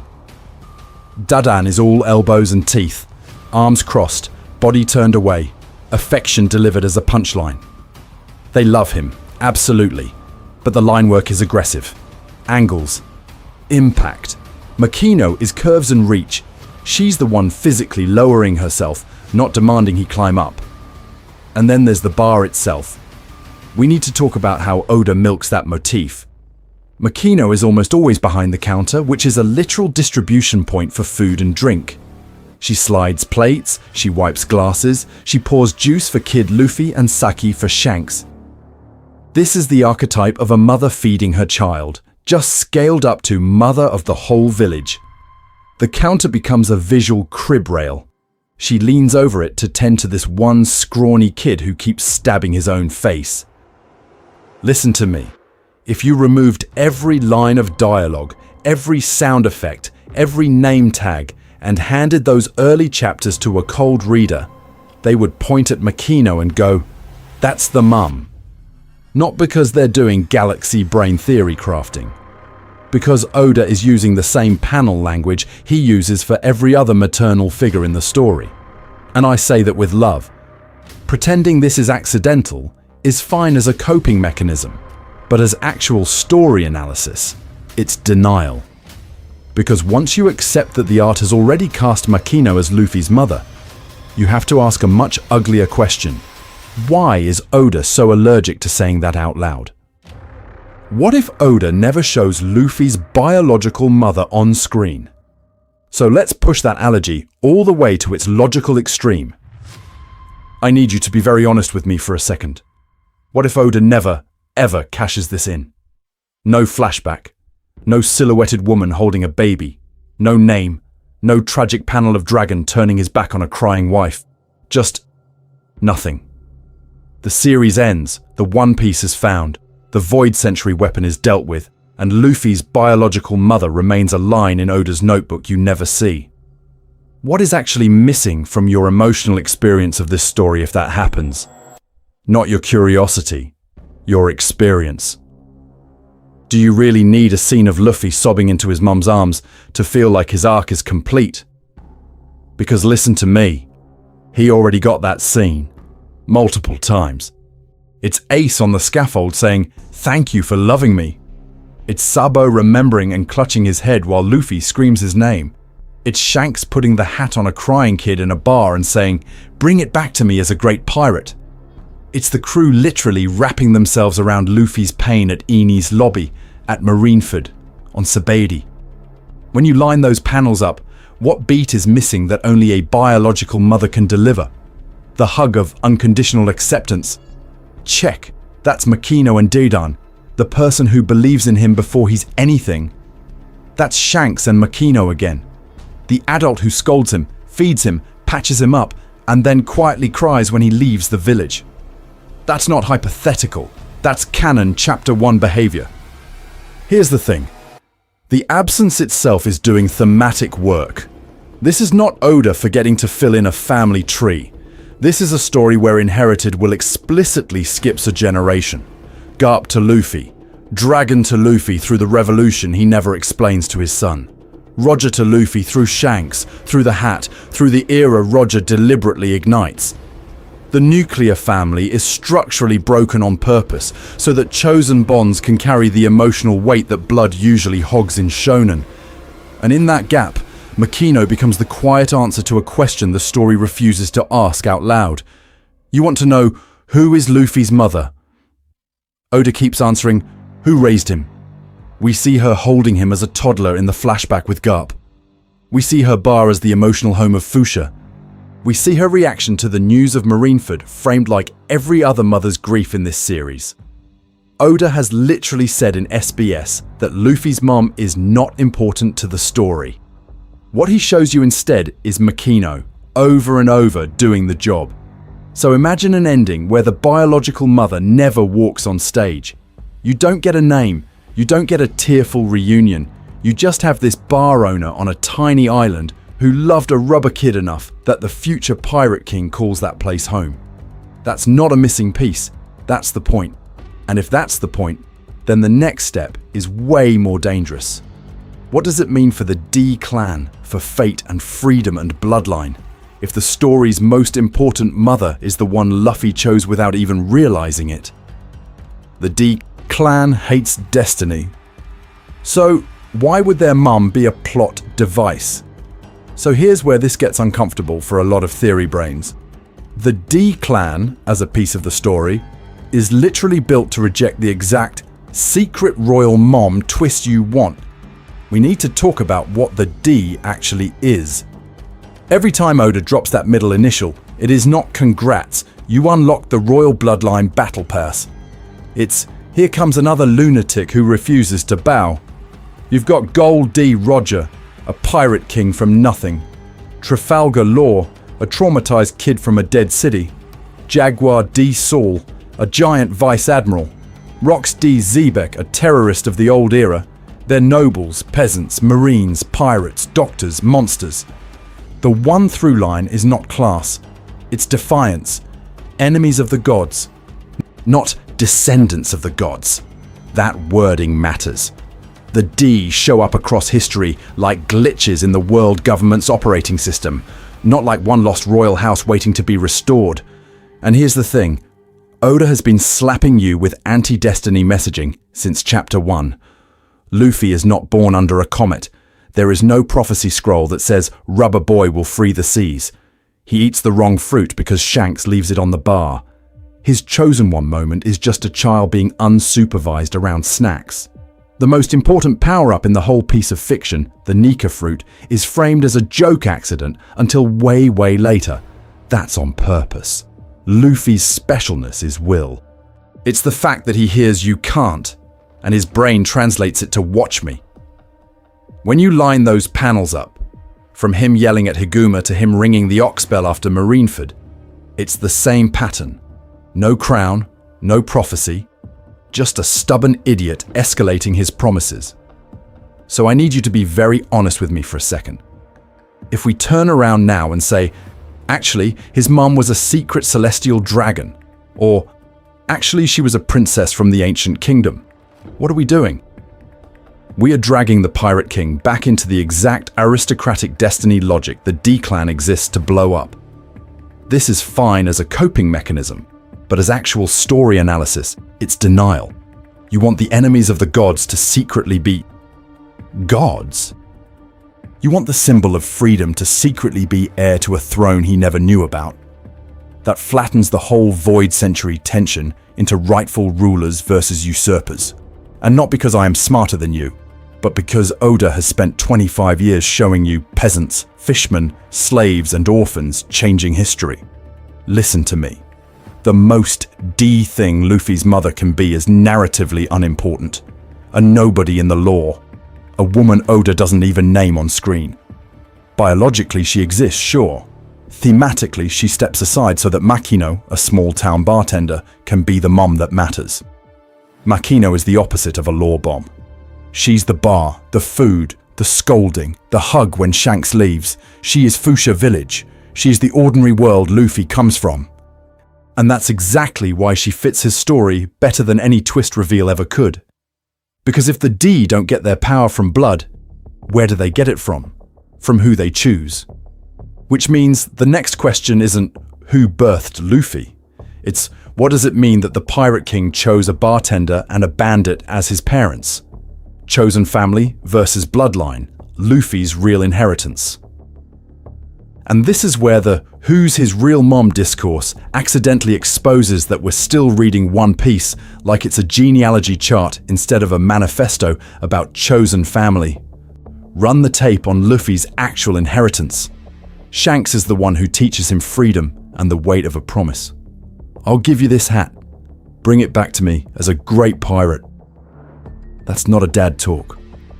That's a mentor dropping a mission statement. Ace and Sabo give him brotherhood, the idea that you can literally burn your past name and build a new one around a shared cup. Garp gives him strength, but not through bedtime stories, through throwing him into ravines and tying him to balloons, because become a Marine is his version of love. And then you hit the crew. Zoro staking his life on Luffy's dream, Nami handing over her map of the world, Robin choosing to live, Jinbei telling him to remember who he is. None of these people share a single drop of blood with him. But when you line those panels up, that's his real lineage. A chain of ideological parents, siblings, and accomplices forged by shared trauma and shared meals, not DNA. Here's the thing. One Piece keeps doing this on purpose. Nami's mom is Belmare, a broke ex-marine who literally chooses to adopt 2 enemy kids and die rather than deny them. Robin's family is the Ohara archaeologist who teach her to read the Void Century and then burn for it, plus Saul laughing in the snow so she can carry that laugh into the future. Chopper is not Dr. Kureha's biological anything.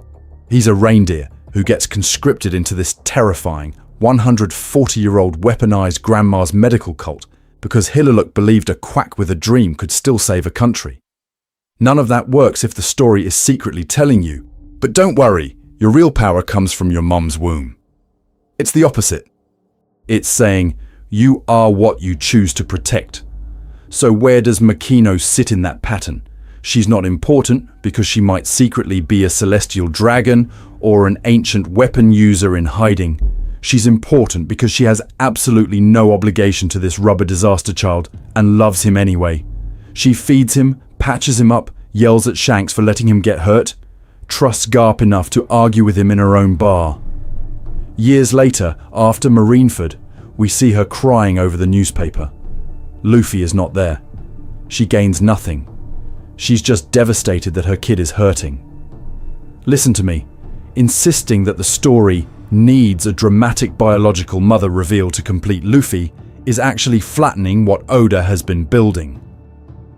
This is fine as a coping mechanism, but as actual story analysis, it's denial. You're saying the Pirate King is emotionally incomplete until a uterus with lore shows up. And I say that with love.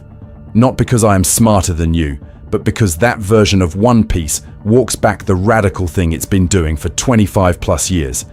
If the D inherit anything, it's will, not blood. So what does it mean that Luffy's real inheritance is a bar, a bandit hideout, and a ship full of strangers? And what happens when that chosen family logic slams into the literal ancient history of the world?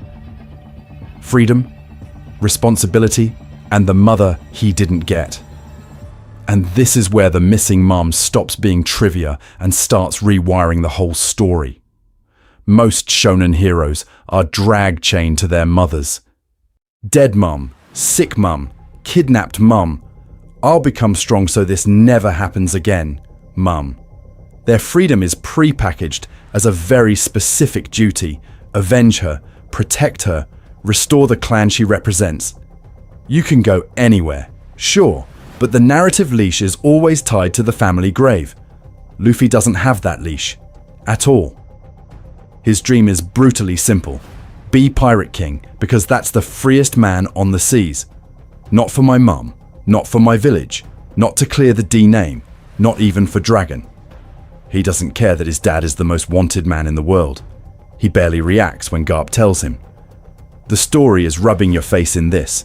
The D will is inherited, but the mission is not. Here's the thing. If Oda dropped in a tragic central mother with a clear wound, executed by the world government, sacrificed to hide the D, celestial dragon slave. Pick your fanfic. Luffy's journey collapses into a revenge arc overnight. Become Pirate King, so I can topple the system that killed my mother, is a different series.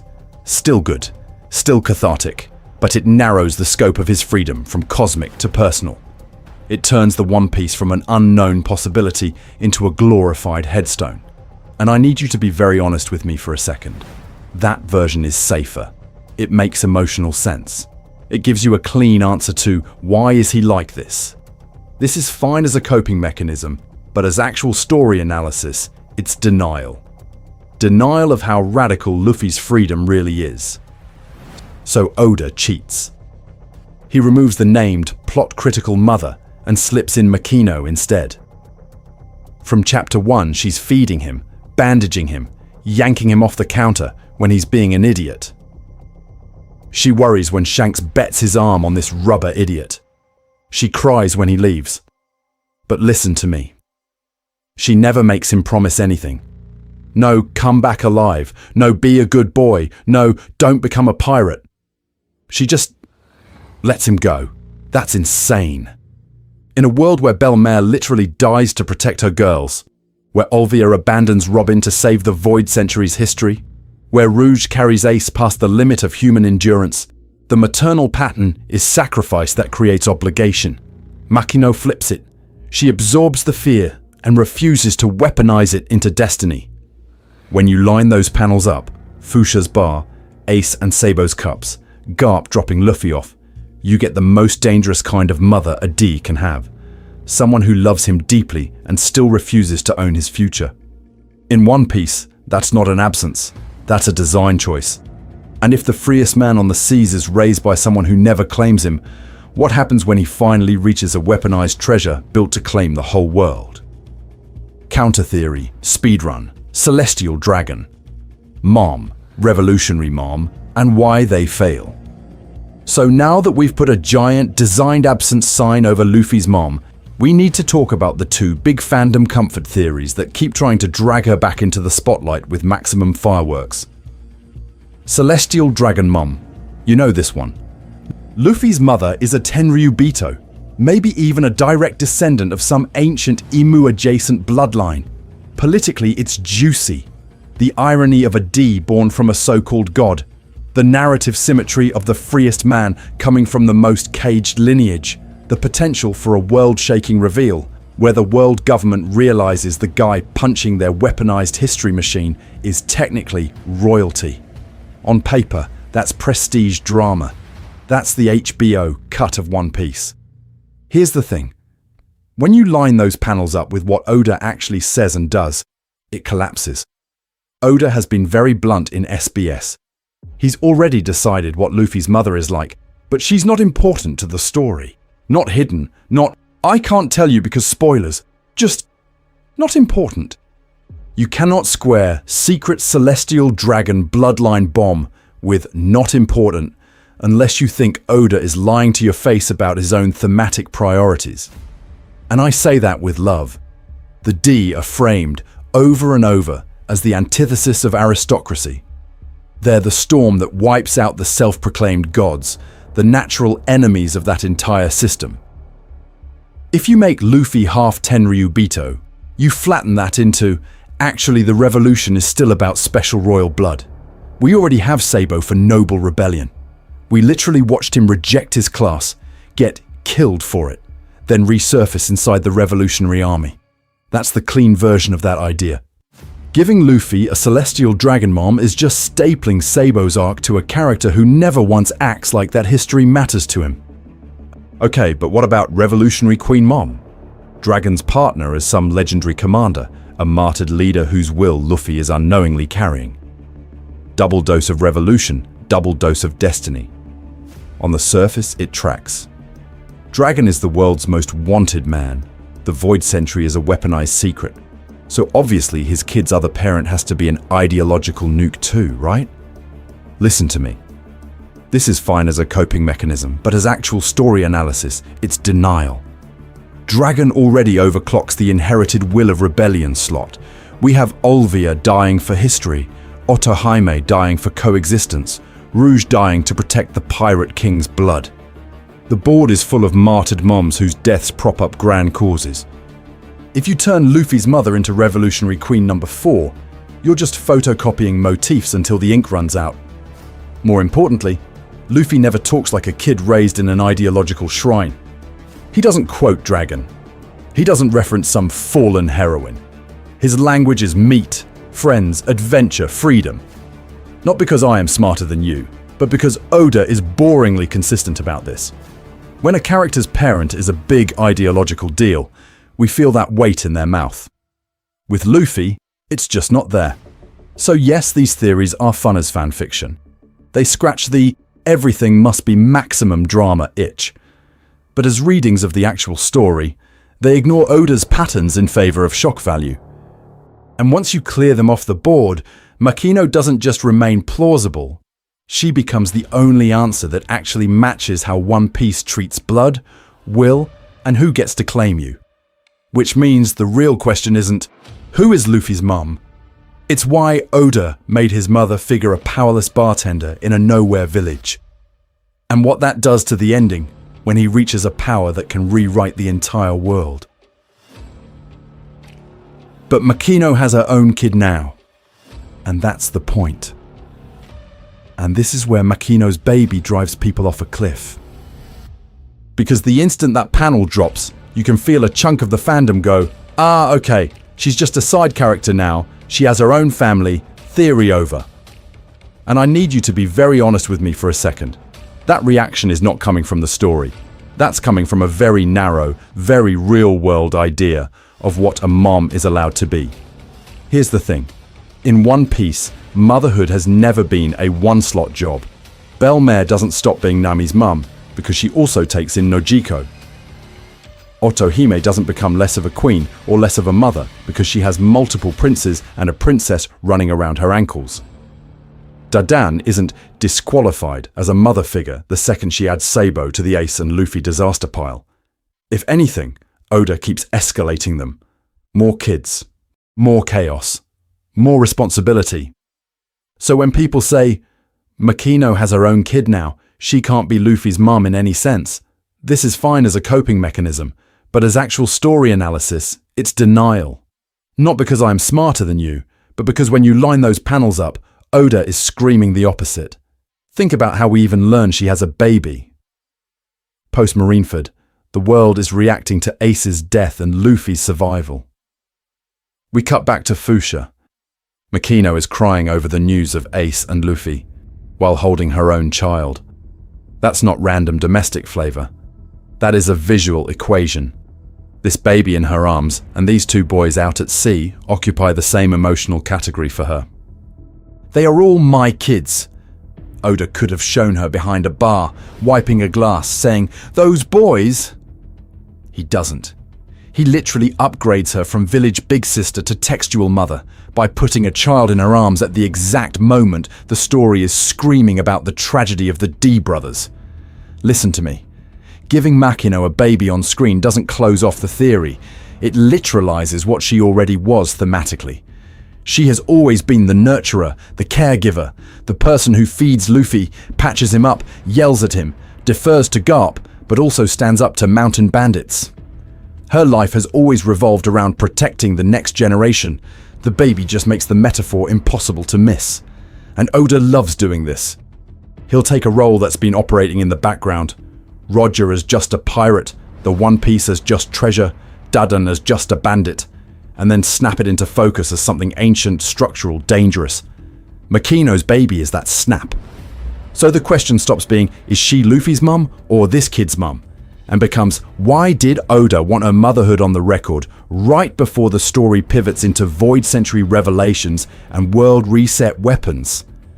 Because once you follow that timing, you run into a much scarier possibility about what Luffy is going to be asked to protect, and what Makino is there to lose. The horror version. What if Luffy's mom is dead and irrelevant? So let's do the bleak version. The horror cut. The one your brain quietly believes at 2 a.m. when the theories stop being fun and start being numbers on a page. What if Luffy's mom is just dead and irrelevant? Not a secret weapon, not a celestial dragon, not some void century priestess. Just a woman in East Blue who existed long enough to give birth, maybe hand the baby off to Garp or Dragon, and then died off screen in the negative space between panels. No tragic flashback, no name grave, no nothing. She was never a character in his life, so Oda never puts her on the stage. That's it. Roll credits. Here's the thing. That explanation is brutally simple, and it works. It is completely compatible with Oda's SBS, where he says he's already decided what she's like, but she's not important to the story. It fits the fact that in a series that will give you a lovingly rendered flashback for a side character's dead pet, we have 0 shots of Luffy even thinking the word mother. This is fine as a coping mechanism, but as actual story analysis, it's denial to pretend this reading isn't on the table. And I say that with love, because my brain is also the pattern-seeking monkey that wants an ancient conspiracy in every panel. But when you line those panels up, nothing actually contradicts she existed, then exited, and Oda doesn't care. It would be very in character for him to leave it that mundane. Not because I am smarter than you, but because this is the same man who introduced Joy Boy as a one-line apology on a rock and then left it there for a decade. Now, emotionally, I need you to be very honest with me for a second. If that's the truth, what does that do to Luffy? We're looking at a kid with no mother-shaped memory, no offhand, my mom used to comment, not even a joke about her cooking. Just a void. He loses Ace, he loses Sabo, twice. He cries his lungs out for a brother and a ship, but there is no grief channel for a mum because there was never an attachment to grieve. His whole, I'm fine, I'll be Pirate King. Sunshine starts to look less like resilience and more like a terrifying absence where a primary bond should be. Now put that next to the Makino reading. Instead of a void, you have a web. Fuchsia Village as a diffuse network of care. Garp dropping him off, Dadan's bandits toughening him up, the whole bar rallying around this rubber disaster, with Makino as the emotional center who feeds him, scolds him, hugs him when Shanks leaves. That's not a bloodline. That's a mothering process. So even in the bleakest timeline, where the biological mother is dead and irrelevant, the story already answered the real question: who actually mothered Luffy? And the answer Oda put on page from chapter 1 wasn't a corpse, it was Makino. Which means the next question isn't, will we meet Luffy's mom? It's why did Oda decide that the woman who raised the future world reset button lives in the most fragile little village on the map? Makino and the village. Collective motherhood of a pirate king. Because Fuchsia isn't just the fragile little village. It's the nursery of a pirate king. And Makino isn't just the woman polishing glasses in the corner. She's the emotional command center of that entire island. Think about how we actually experience Luffy through the village. We don't get some narrator telling you, everyone loved this boy. We get old men at the bar complaining that he's a menace. We get people sighing. We get the mayor yelling himself into a stroke. But where are they doing that? In Makino's bar. Around Makino. Through Makino. The whole emotional discourse about Luffy is literally framed by her counter and her reactions. Here's the thing. When Shanks loses his arm, the village doesn't debate geopolitics. They watch Makino cradle this crying kid. The tone isn't, wow, a Yonko-level figure made a big sacrifice. It's Makino is holding Luffy like he's going to break. When Luffy's first bounty hits the newspaper, we don't cut to Garp yet. We cut to Fuchsia. The villagers are freaking out, waving the poster going, he actually did it! But the camera lingers on Makino's face, proud, worried, soft. That panel is doing way more parental work than any hypothetical title card saying Luffy's mom. And after Marineford, when Ace dies, Oda doesn't give you a stat sheet on the war. He shows you Makino sobbing over that same bar, the villagers hovering around her, helpless. I need you to be very honest with me for a second. Whose grief are we being asked to prioritize there? It's not dragons, it's not Garps. It's the woman who raised the boy who just lost his brother. When you line those panels up, Makino is not background dressing. She's the emotional leader of Fuchsia. Her concern sets the climate. If she's anxious, the village is on edge. If she smiles at Luffy's dream, suddenly the Pirate King thing is not just a dumb kid fantasy. It's socially permitted. It becomes something you're allowed to be proud of at that bar, in that town. Her acceptance is the stamp. And that's where we need to talk about village motherhood. In a place that small, the boundary between my child and our child gets blurry fast. Everyone yells at Luffy, everyone worries, everyone brags, but Makino is the focal point of that blur. She's the person you complain to about him, the person you comfort him through, the person whose tears calibrate how serious the situation is. This is fine as a coping mechanism, but as actual story analysis, it's denial to still chase some secret blood mother when Oda has been screaming his favorite theme in your face. Non-nuclear, non-bloodline family is the real treasure. Not because I'm smarter than you, but because One Piece has already done this village parent pattern with Nami, with the bandits, with literally every found family on the map. So if the future operator of a world reset weapon grows up in a village that collectively mothers him, what does that say about the kind of parent Oda thinks should be allowed to touch that system? Why Oda loves bartenders and old ladies, surrogate parents, everywhere. Because here's the thing, once you see Fuchsia as a village raising a weaponized golden retriever, you start noticing that Oda keeps handing the kids over to the same archetype. Not gods, not kings, bartenders and old ladies. We need to talk about Kureha. This woman is a walking malpractice lawsuit in a fur coat, and yet to Chopper she is capital M mother. She's ancient, she's terrifying, she's not hot anime mom bait, and she absolutely rewires his brain from monster to doctor who saves people. Then you stack her next to Hiluluk, the quack with a death wish and a flag, and suddenly Chopper's entire moral operating system is built by two broke weirdos in a castle, not by any biological reindeer parents. When you line those panels up, it's embarrassing how completely they overwrite blood. Now zoom out. Belle-Mère in Kokoyashi is a broke ex-marine who literally cannot afford her kids. She adopts Nami and Nojiko anyway, gets executed in front of them, and her choice echoes through every map Nami draws. Dadan is a chain-smoking bandit who does not want Ace and Luffy, complains the entire time, and still becomes the standard by which both of them measure home. None of these people are glamorous. They are tired, they are poor, they are aggressively local. And the bars, listen to me, Oda is obsessed with bars as emotional routers.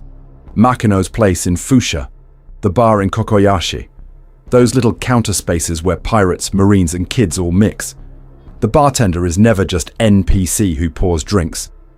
They're the one constant adult presence, the person who hears the dreams, cleans up the blood, and quietly decides which kid gets a soft landing after the chaos. Notice the pattern. These caretakers are older, non-glamorous, and very explicitly not blood-related, but they shape the protagonist harder than any royal lineage ever does. This is fine as a coping mechanism, but as actual story analysis, it's denial to keep pretending One Piece is secretly about chosen bloodlines when the text keeps screaming chosen caretakers at you. Oda then does something extremely rude. He elevates these ordinary adults into mythic figures, but only through the kids' point of view. Kureha isn't a world leader.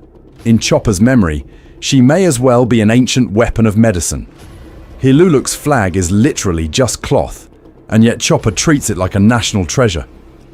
Dadan is a nobody bandit, but Ace's final smile is aimed back at that mountain shack.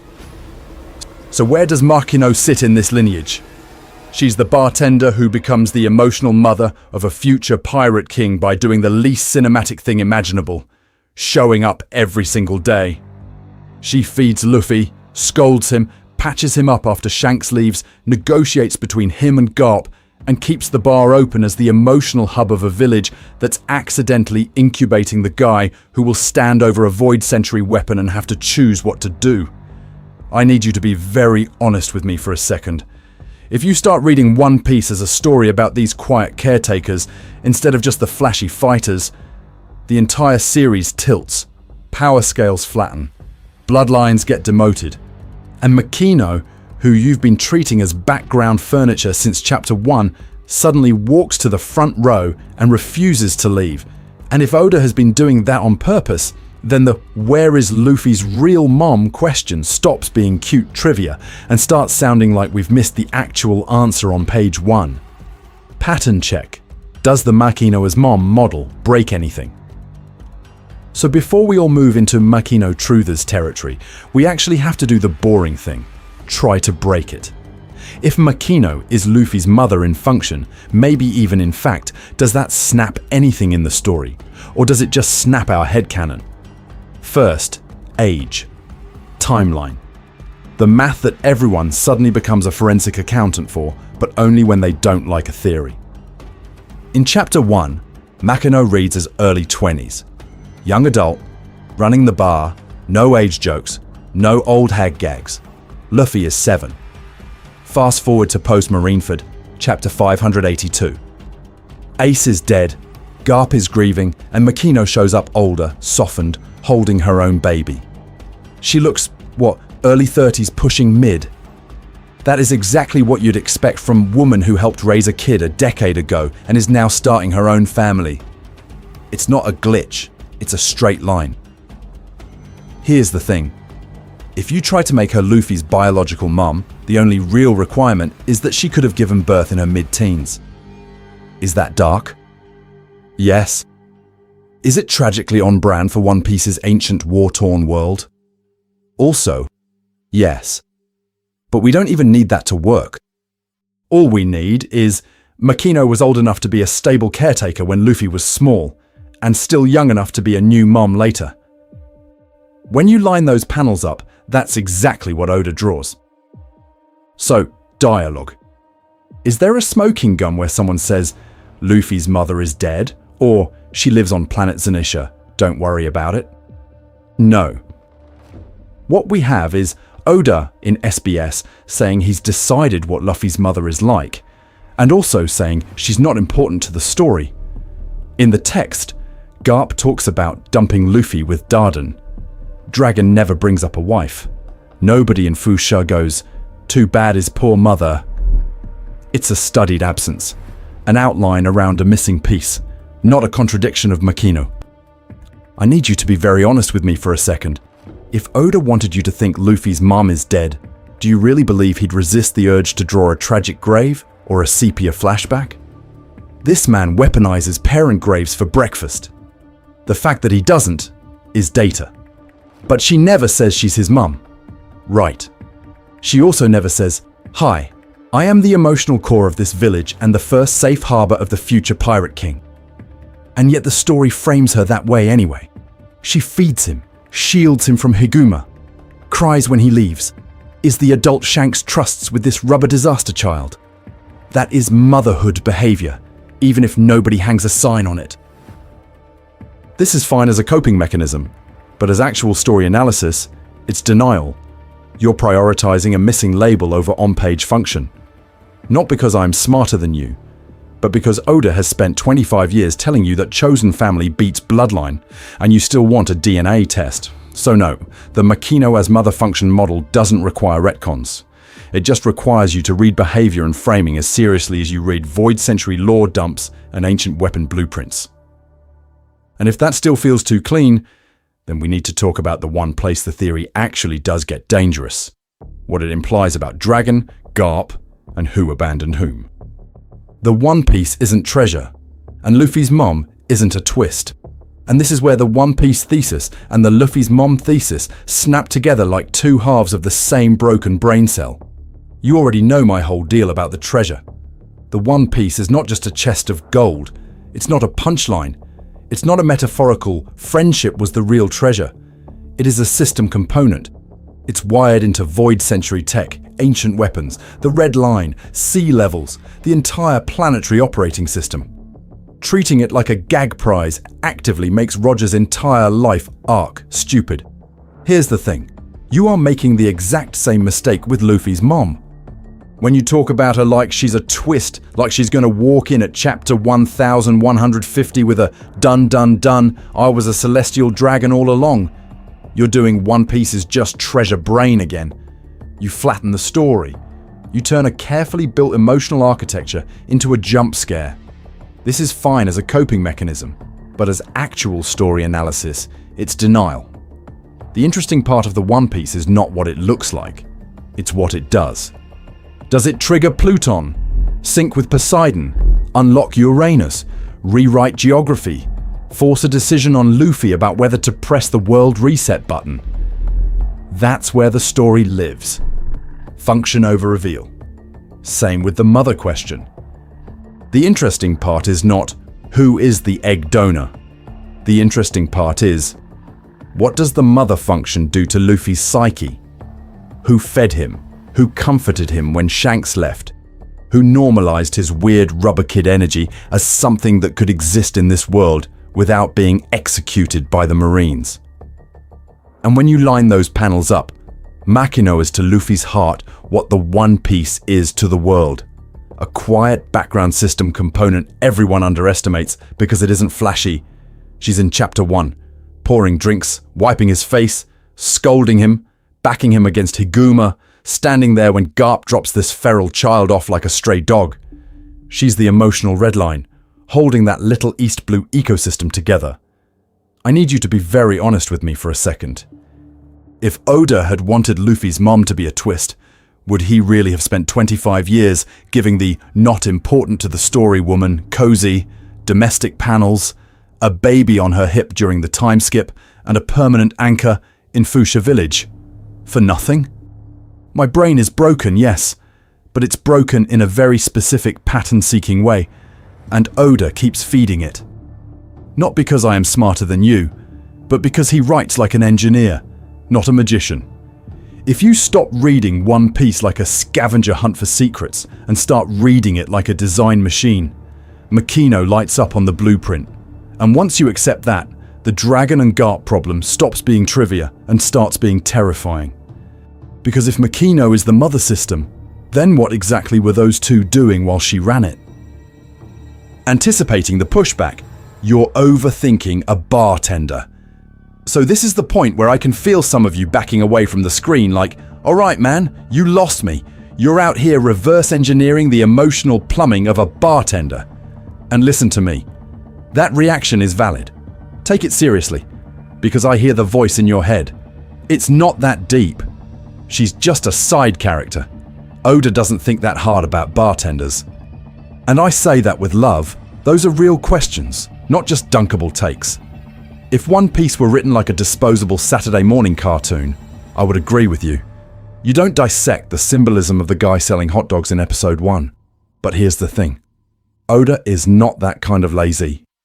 This is the same man who tracks ages, birthdays, and blood types for people who show up in a single panel. The same guy who turns background Marines into named characters 10 years later, who uses cover stories as a parallel publishing lane to move the history of the world while you think you're just reading a gag. When you line those panels up, the pattern is obvious. Nobody who keeps reappearing is just anything. Makino is not a one-chapter face in a crowd. She's chapter 1, episode 1, time skip epilogue, post-war comfort scene, baby on her hip. Oda remembers her. Oda updates her. Oda draws her hugging Ace's death like it was her own family's funeral. That is obsessive world building, not a random bartender RNG. And we've been here before. Kureha looks like a one-arc weirdo Dr. Mascot, and then she's the living bridge to the ancient weapon plotline through Vegapunk, and the Will of D. Rayleigh is a dude drinking at Shaki's bar until he casually turns out to be Roger's right hand and the explainer-in-chief of the Void Century scaffolding. Buggy is literally a clown gag who slow burns into a Yonko. This is fine as a coping mechanism, but as actual story analysis, it's denial to say background equals irrelevant in a series that keeps weaponizing its background. So even if Oda never once sat down and wrote Makino equals Luffy's mum on a secret whiteboard, the story is already treating her like the mother system. Functionally, structurally, she is the adult who feeds him, shelters him, grounds him, connects Garp, Shanks, the village, the baby, the war. Not because I am smarter than you, but because the story keeps routing emotional current through her. And that's the real point. Authorial headcanon is trivia. Function is analysis. If a piece in One Piece behaves like a mother, carries the thematic weight of a mother, and resolves arcs like a mother, then for reading purposes, it is a mother. You can keep waiting for a dramatic title card, or you can read what's already on the page. So here's your homework. I need you to be very honest with me for a second. If you apply this same lens to Zoro's village, or to Sanji's childhood, or to any other small adult in the background, what hidden parents start popping out? And what does that do to the endgame? The emotional horror of realizing Luffy never goes home. And once you see that, you run into a problem the story never says out loud. If Makino is functionally Luffy's mother, then we need to talk about the fact that he never goes home. Not a visit, not a quick gag panel. I mean, live there, sleep in that bar again, be the village kid. From chapter 1 onward, the trajectory is one way. He leaves Fuchsia on a barrel, and his house after that is the Going Merry, then the Thousand Sunny, and his family is a rotating table shot of idiots around a galley. This is sold to you as freedom. And it is. But listen to me. It is also a quiet little horror story if you're Makino. Imagine being her. You pour drinks for mountain bandits and old fishermen. You wipe this rubber child's face when he bleeds. You're the one adult in the room who isn't training him to be a weapon or a soldier. Then one day he sails off. Years pass, and suddenly the name you used to say in a sleepy village bar is being shouted on global news broadcasts as a synonym for chaos and hope. You're watching the kid you tucked into bed become a world event. Here's the thing. When you line those panels up, Oda never gives her the fantasy shonen reassurance. There's no scene where Luffy promises, "I'll be back all the time." There's no den call from the sunny on a peaceful day. For Makino, information about her boy arrives the same way it does for us. Newspaper spreads, bounty posters, second-hand rumors from Garp. She has no guarantee she will ever see him again. And unlike us, she doesn't know she's in a battle shonen with protagonist armor. So go back to Marineford. Chapter 582.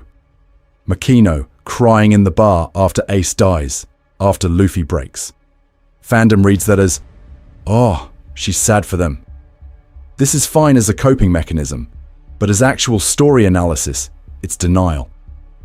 Those tears aren't just for Ace's death or Luffy's trauma. They're for the realization that the boy who used to sit on her counter is now fully absorbed into a war she can't touch, can't influence, can't even stand next to. And I say that with love. One Piece is hiding a straight-up horror premise in the margins. A surrogate mother who has to let her child grow into a world-breaking force and can only watch from a bar in a tiny East Blue village, while the Void Century, ancient weapons, and emperors swirl around his name. No big speech, no tragic flashback. Just a woman quietly carrying the emotional weight of the Pirate King's childhood like it's nothing. Not because Oda is cruel, because he's efficient. He offloads an entire axis of pathos onto Makino without ever foregrounding her. Which raises one last uncomfortable question. If this is what the story does to the unimportant mother, what happens when that buried weight finally comes due? Makino versus every other mom. Why she survives. And here's where it gets uncomfortable for a different reason. Makino doesn't die. Run the mom body count with me. Rouge literally holds Ace in her womb for 20 months and dies the second he's born. Her entire life boiled down to one impossible act of protection. Olvia sails back into a marine-infested O'Hara just to die buying Robin a few extra seconds and a lifeboat. Otoheim throws her entire body in front of a bullet for the future of Fishman and gets turned into a martyr. A framed cautionary tale. Belmare stands there, cigarette in her mouth. telling Arlong to his face that she'd rather die as Nami and Nojiko's mother than live alone. Every one of them gets flattened into narrative fuel. Now put Makino next to that altar. She's alive. She's not a flashback corpse. She's not a tragic panel with petals blowing in the wind. She's in Chapter 1 pouring drinks, wiping Luffy's face, scolding Garp, and she's still in the story post Marineford, holding a baby and worrying about the idiot kid who ran off to become Pirate King. No death, no last stand, no, for your sake, Luffy. Monologue as the blood pools dramatically. Listen to me, that's not an oversight, that's a design choice. In a piece where Oda is very willing to weaponize dead mums for maximum impact, he deliberately leaves Luffy's mother figure unmartyred. Makino is not a wound, she's a constant. She exists in the present tense, and that changes what this story is actually running on. Think about how different that is from the usual shonen engine. Naruto is powered by the hole where his parents used to be. Eiichiro, gone. Pick your protagonist. There's almost always a dead mom in the rearview mirror, justifying the grind. One Piece looks you in the eye and goes, no, Luffy's drive is not vengeance. It's not fixing a past tragedy. It's going forward to protect something that is already peaceful. Here's the thing. Makino's survival is thematically married to Luffy's freedom obsession. He's not trying to rewind history. He's trying to build a future where people like Makino and that baby can just keep existing. Quietly. In a tiny village, the world government doesn't burn this time. When you line those panels up, Makino crying over the newspaper, Makino smiling with the baby, Makino's bar as the emotional origin point, you realize she's the control image. She's the normal life that has to be safeguarded from all this ancient weapon and void century nonsense. And I need you to be very honest with me for a second. If you're still waiting for Makino to die in some marine raid so Luffy can get serious, this is fine as a coping mechanism. But as actual story analysis, it's denial. Oda is doing the opposite. He refuses to throw her on the sacrificial altar. Keeping Makino alive and ordinary is him saying, not because I am smarter than you, but because he's already told us in 100 ways that Luffy's mother figure is not another tragic backstory prop. She's the proof of concept for the world he's trying to create, which raises a much uglier question. What happens if that quiet, ordinary world can't coexist with the truth of the One Piece at all? If Oda ever reveals her, what a good Luffy's mom scene would actually look like. So let's answer the thing your brain keeps poking you with. Could Oda still just drop Luffy's biological mom on us in year 30 and blow this whole argument up? Yes, of course he could. The man woke up one morning and decided Sanji is secretly a failed super soldier prince. He is not afraid of late-game parental chaos. But here's the thing. If he does it, there are really hard constraints if it's not going to suck. She cannot be a law nuke. She cannot walk in with a Gorosei name tag, a secret D lineage exposition dump, and a personal connection to the Void Century weapon network that suddenly makes Luffy chosen in a way he wasn't already. That's not because I'm smarter than you. It's because when you line those panels up, that move flattens 25 years of the man who was just a kid from a village into prophecy boy number 12. We need to talk about overshadowing too. If Biomom shows up and emotionally outbids Makino and Dadan in a single flashback, that's failure. Full stop. Makino is Chapter 1. Dadan is the mountain nightmare mom who literally takes a bullet for Ace. If a woman we've never met walks in and retroactively claims those sacrifices, that's not a twist. That's emotional fraud. So what does a good version even look like? Minimal. Almost aggressively minimal. Picture a quick, almost throwaway flashback. Garp on some nameless shore, baby Luffy in his arms, a woman with Luffy's stubborn eyebrows telling him, "I'm not cut out to live under the world government's thumb. He'll be safer with you." That's it. No surname reveal. No shot of Marie-Joie. Just Garp later, grumbling to someone in Fuchsia. His mother was just an ordinary, infuriating woman who wouldn't bow to anyone. Ordinary, stubborn, incompatible with the system. Sound familiar? Listen to me. Even in that scenario, Makino's role does not move an inch. She's still the one we literally see wiping Luffy's face, feeding him, crying when he leaves, holding the newspaper after Marineford with that devastated smile. Dadan is still the one who screams herself hoarse over Ace and Luffy's survival. A biological cameo doesn't overwrite a decade of panel time. It just sketches the outline of the gene pool and walks off stage. And I need you to be very honest with me for a second. Do you actually want more than that? Or do you just hate unresolved trivia? Because this is fine as a coping mechanism, but as actual story analysis, it's denial. The emotional equation is already solved. The story has already told you who Luffy's mother is in the only way that matters, who raised him, who worried, who stayed. So no, this video isn't predicting a dramatic entrance. It's arguing that if we ever get one, it has to be tiny to protect what already works, and that the One Piece level questions don't live in a hospital room reveal. They live somewhere much more dangerous, which is where we're going next. Rereading. Chapter 1. With this lens, it hits completely different. So let's stress test this on the actual page, because otherwise it's just vibes. I need you to be very honest with me for a second. When was the last time you actually reread Chapter 1 and didn't just replay the anime in your skull from muscle memory? Go back there with me. Shanks and the crew burst into Party's bar, loud, messy, taking over the room. Your brain auto-locks onto Shanks and Luffy at the counter, right? The hat, the treasure talk, the whole "I'll become a great pirate" routine. But now, listen to me, keep cutting your mental camera to the background.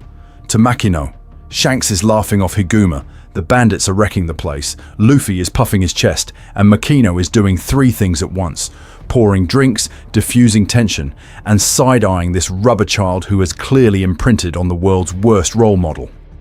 Here's the thing. Once you let yourself read her face as mum processing her son's new idol, the energy in that room flips. It's not just a fun pirate hangout. It's a family triangle forming in real time. Shanks is reckless dad energy. Garp, even off-screen, is chaotic grandpa, dropping Luffy off with bandits and calling it parenting. Makino is the quiet third point holding the triangle together. When Luffy stabs his own face, Shanks laughs, the crew roars, and Makino is the one rushing in with a towel. That panel is doing the same job as every mum in the hospital corridor, shot in every other story, just without the melodrama. We need to talk about the aftermaths. Who cleans up after the pirates destroy the bar? Who is still there when the Great Pirate Era sails away? When you line those panels up, Makino is the one sweeping, serving, stabilizing. She's the person who makes sure Luffy doesn't starve when Garp is off being a hero, and Dadan is off panel smoking and yelling. You don't see the bento boxes, but the story keeps implying them. Watch the scene where Luffy is crying after Shanks loses his arm.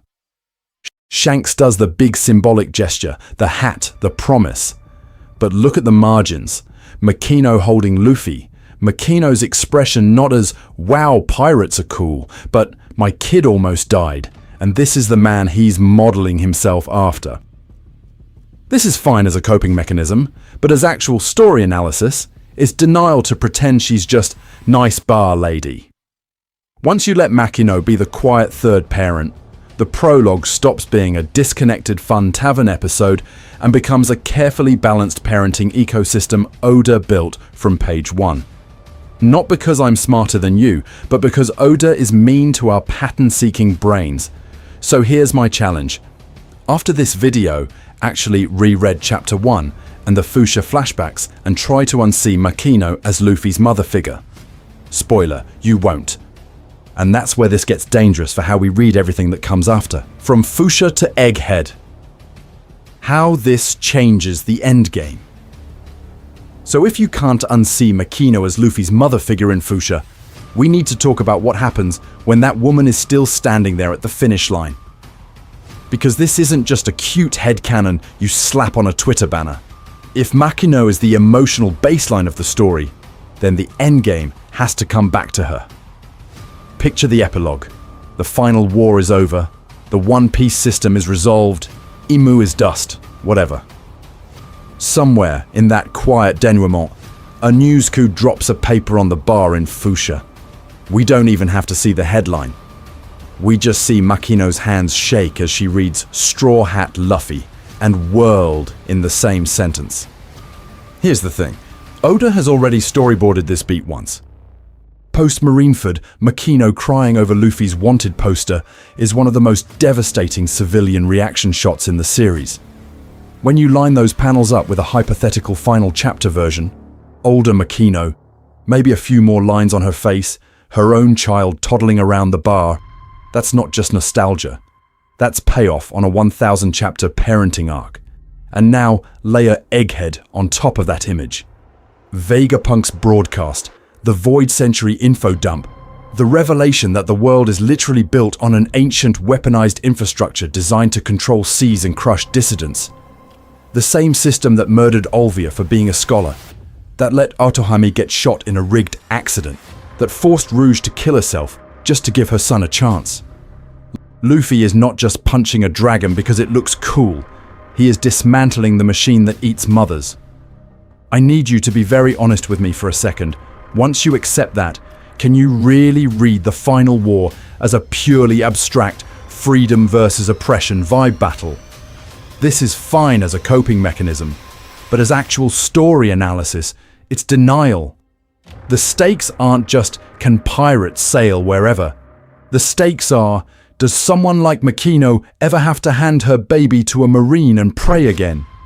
Makino becomes the face of that entire invisible demographic. The quiet, unnamed women who never get a flashback title card, who just keep bars running and kids fed while the Void Century's fallout grinds on. She is the civilian stake made legible. Luffy doesn't give speeches about this because he's Luffy, but watch how his dream functions. A world where Shanks can drink in peace, where fishermen can visit the surface, where a random village bartender never has to worry that a celestial dragon might decide her kid looks entertaining. Listen to me, when Oda cuts to Fuchsia at the end, and he will because he's mean to our pattern-seeking brains, that one Makino panel might quietly answer the biggest question about the One Piece system. Did Luffy use it in a way that makes the world safe for her child? Or did he break it so completely that they're on their own in a new sea? And the terrifying thing is, the next piece of evidence is already sitting on Egghead's lab floor. Viewer check-in. Are you still hunting for a twist or seeing the system? So before we go scrape Egghead for clues like raccoons in a lab dumpster, I need you to be very honest with me for a second. Where are you at with this?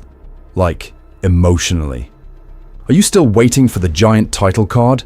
Luffy's real mother? Top secret celestial dragon weapon lady? Or is your brain starting to accept the much quieter, much ruder answer? Oda already did it with Makino and the Fuchsia parenting ecosystem, and he did it in Chapter 1. Here's the thing. We've basically argued that the story has functionally answered who is Luffy's mom without ever needing to say the words. You have Makino feeding him, scolding him, literally holding him while Shanks walks away. You have Garp outsourcing childcare to bandits and bartenders like that's a normal marine grandpa thing. You have this little village network that raises a future pirate king the way One Piece raises its themes. By committee, not by bloodline. When you line those panels up, Makino's not a background NPC. She's the emotional control node. She's the one who makes Fuchsia feel safe enough that Luffy can be reckless, stupid, and free. That is the job description of a mom in this story. Not because I am smarter than you, but because Oda has been screaming chosen family over genetics with Belmer, with Dadan, with Olvia's absence, with Rouge's sacrifice for literally decades. So, be honest, do you still feel that itch for a big reveal? Do you still want the dramatic cut to Marie-Joie where some ancient woman in a spacesuit looks at Luffy on a monitor and whispers, "My son?" Or does the Makino reading, the Fuchsia ecosystem reading, actually feel more emotionally satisfying now that you've sat with it for a bit? And if you feel resistance, I want you to notice that. Because this is not just about Luffy's mum. This is about how we've been trained to read One Piece. We've been conditioned to scavenger hunt for secrets the way people treat the One Piece itself as a chest of treasure instead of a system. Where is the twist? Where is the hidden weapon? Where is the Void Century lore drop that proves I solved the puzzle? Listen to me. This is fine as a coping mechanism, but as actual story analysis, it's denial. It flattens Oda into a mystery box writer when he is way more evil than that. He builds these long thematic and emotional systems, Fuchsia as a parenting machine, the D-clan as an inherited will machine, and then he lets you embarrass yourself begging for a single shocking panel instead of watching the whole machine run. We need to talk about that shift, because the back half of this video is basically rehab. We're going to lock in this Makino as mother model, stress test it, and then zoom all the way out to what it says about how Oda designs characters, bloodlines, and freedom. And then, once you're looking at the system instead of the jump scare, Egghead's lab floor is going to read very differently. Locking in the model, the mother function blueprint for One Piece. So let's actually build the machine, because if Makino is doing mother, we need a model for what that even means in this story, not just a vibe you project onto a nice bartender. Here's the thing. In One Piece, mother is not one job. It's a bundle of functions Oda keeps remixing. Nurture is the daily care, the food, the bandages, the don't die, you idiot. Ideology is what you put in the kid's head. Justice, freedom, never hit a woman. Fishmen deserve the sun. Sacrifice is what you give up or risk. Your life, your village, your future. And grief is how you hold the loss when the story rips someone away. Those four axes together are the mother function. When you line those panels up, the pattern is loud. Rouge is basically pure sacrifice. She stretches pregnancy past human limits. She dies to smuggle a D into the world, and she never gets to do nurture or grief on page. Olvire is ideology. She sails away from Robin, abandons daily care, and comes back just long enough to hand her a mission and die in front of her. Belmare is nurture plus sacrifice in its rawest shonen form, feeding two starving kids, choosing I'm their mother in front of a loaded gun, and paying for that sentence with her life. Otohime is ideology plus martyrdom. She's not tucking everyone into bed. She's signing petitions with shaking hands and begging a traumatized island to believe in a different future. Her sacrifice is political, slow motion, and it detonates into a martyr's death that haunts Shirahoshi's entire arc. Dadan is nurture plus grief. She's the one literally raising Luffy, Ace, and Sabo, cooking, beating, bandaging, then ugly crying into the dirt when Ace dies. She's terrible at ideology, incredible at loving idiots who jump off cliffs. So where does Makino sit on that chart? Heavy nurture, heavy grief, almost no explicit ideology, and almost no visible sacrifice yet. She's the one feeding Kid Luffy in Chapter 1, cleaning him up after Garp throws him at mountain bandits, holding him while he sobs over Shanks leaving. Post Marineford, she's the adult we cut to when the world thinks Luffy is dead, the quiet panel of a woman crying in a bar in a nowhere village. That's pure mother function grief, and that asymmetry is the point. Luffy's ideology, freedom, no interest in crowns, I want to eat meat and be Pirate King, comes from Shanks, from his own will, from watching Roger's echo in a red-haired idiot, not from a lecture at the dinner table. The weaponized dream stuff does not need a mom speech. So when Oda says Luffy's mother is not important to the story, he's not saying Luffy doesn't have maternal shaping. He's saying the functions are distributed, not centralized. This is fine as a coping mechanism, but as actual story analysis, it's denial to keep asking, where is his real mum? As if the answer has to be a blood reveal with a title card. And I say that with love, because I did it too. But once you lock in this blueprint, the question stops being, where is X's mom? And becomes, who performed the mother function for this character? For Sanji, Zeph, for Chopper, Kureha, for Robin, a relay race from Olvia to Saul to the Straw Hats. Not because I am smarter than you, but because Oda is screaming this pattern. I need you to be very honest with me for a second. If the story already treats Makino as Luffy's mother function anchor, what happens when we apply this same model to Dragon, to the D's, and to the people trying to parent a world built on an ancient weapon system?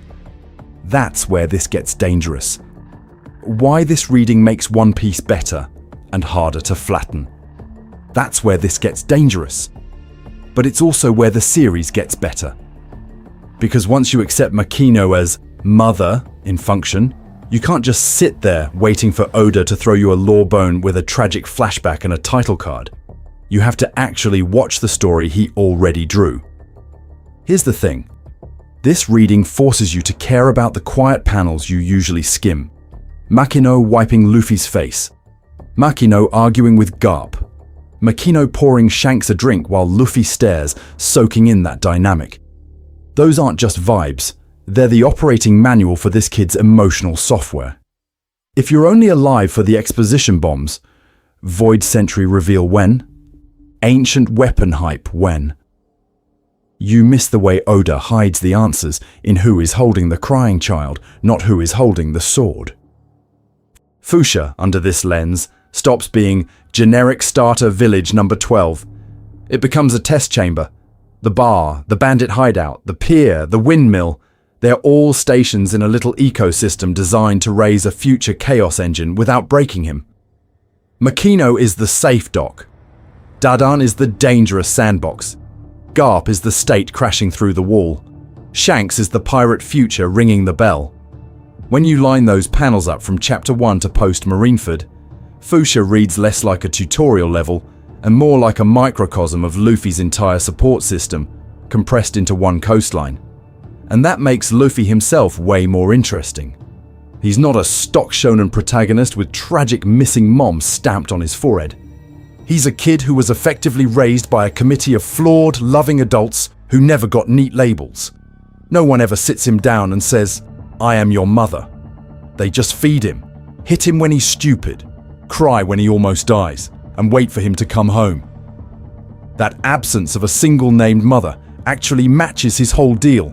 Rejecting crowns, rejecting ownership, rejecting the idea that one person should sit on top of the system.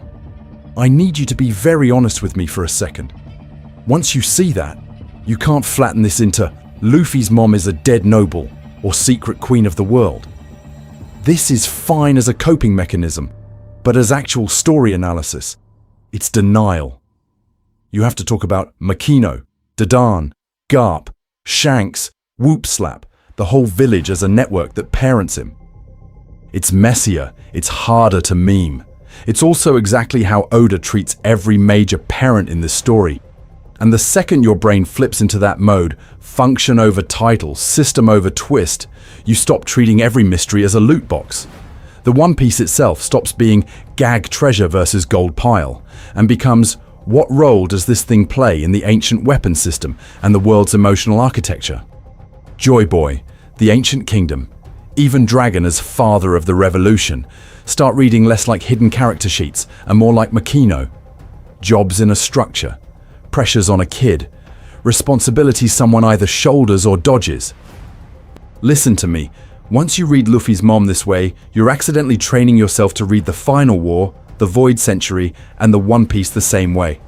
And that's where Oda's writing suddenly looks a lot less random and a lot more terrifyingly intentional.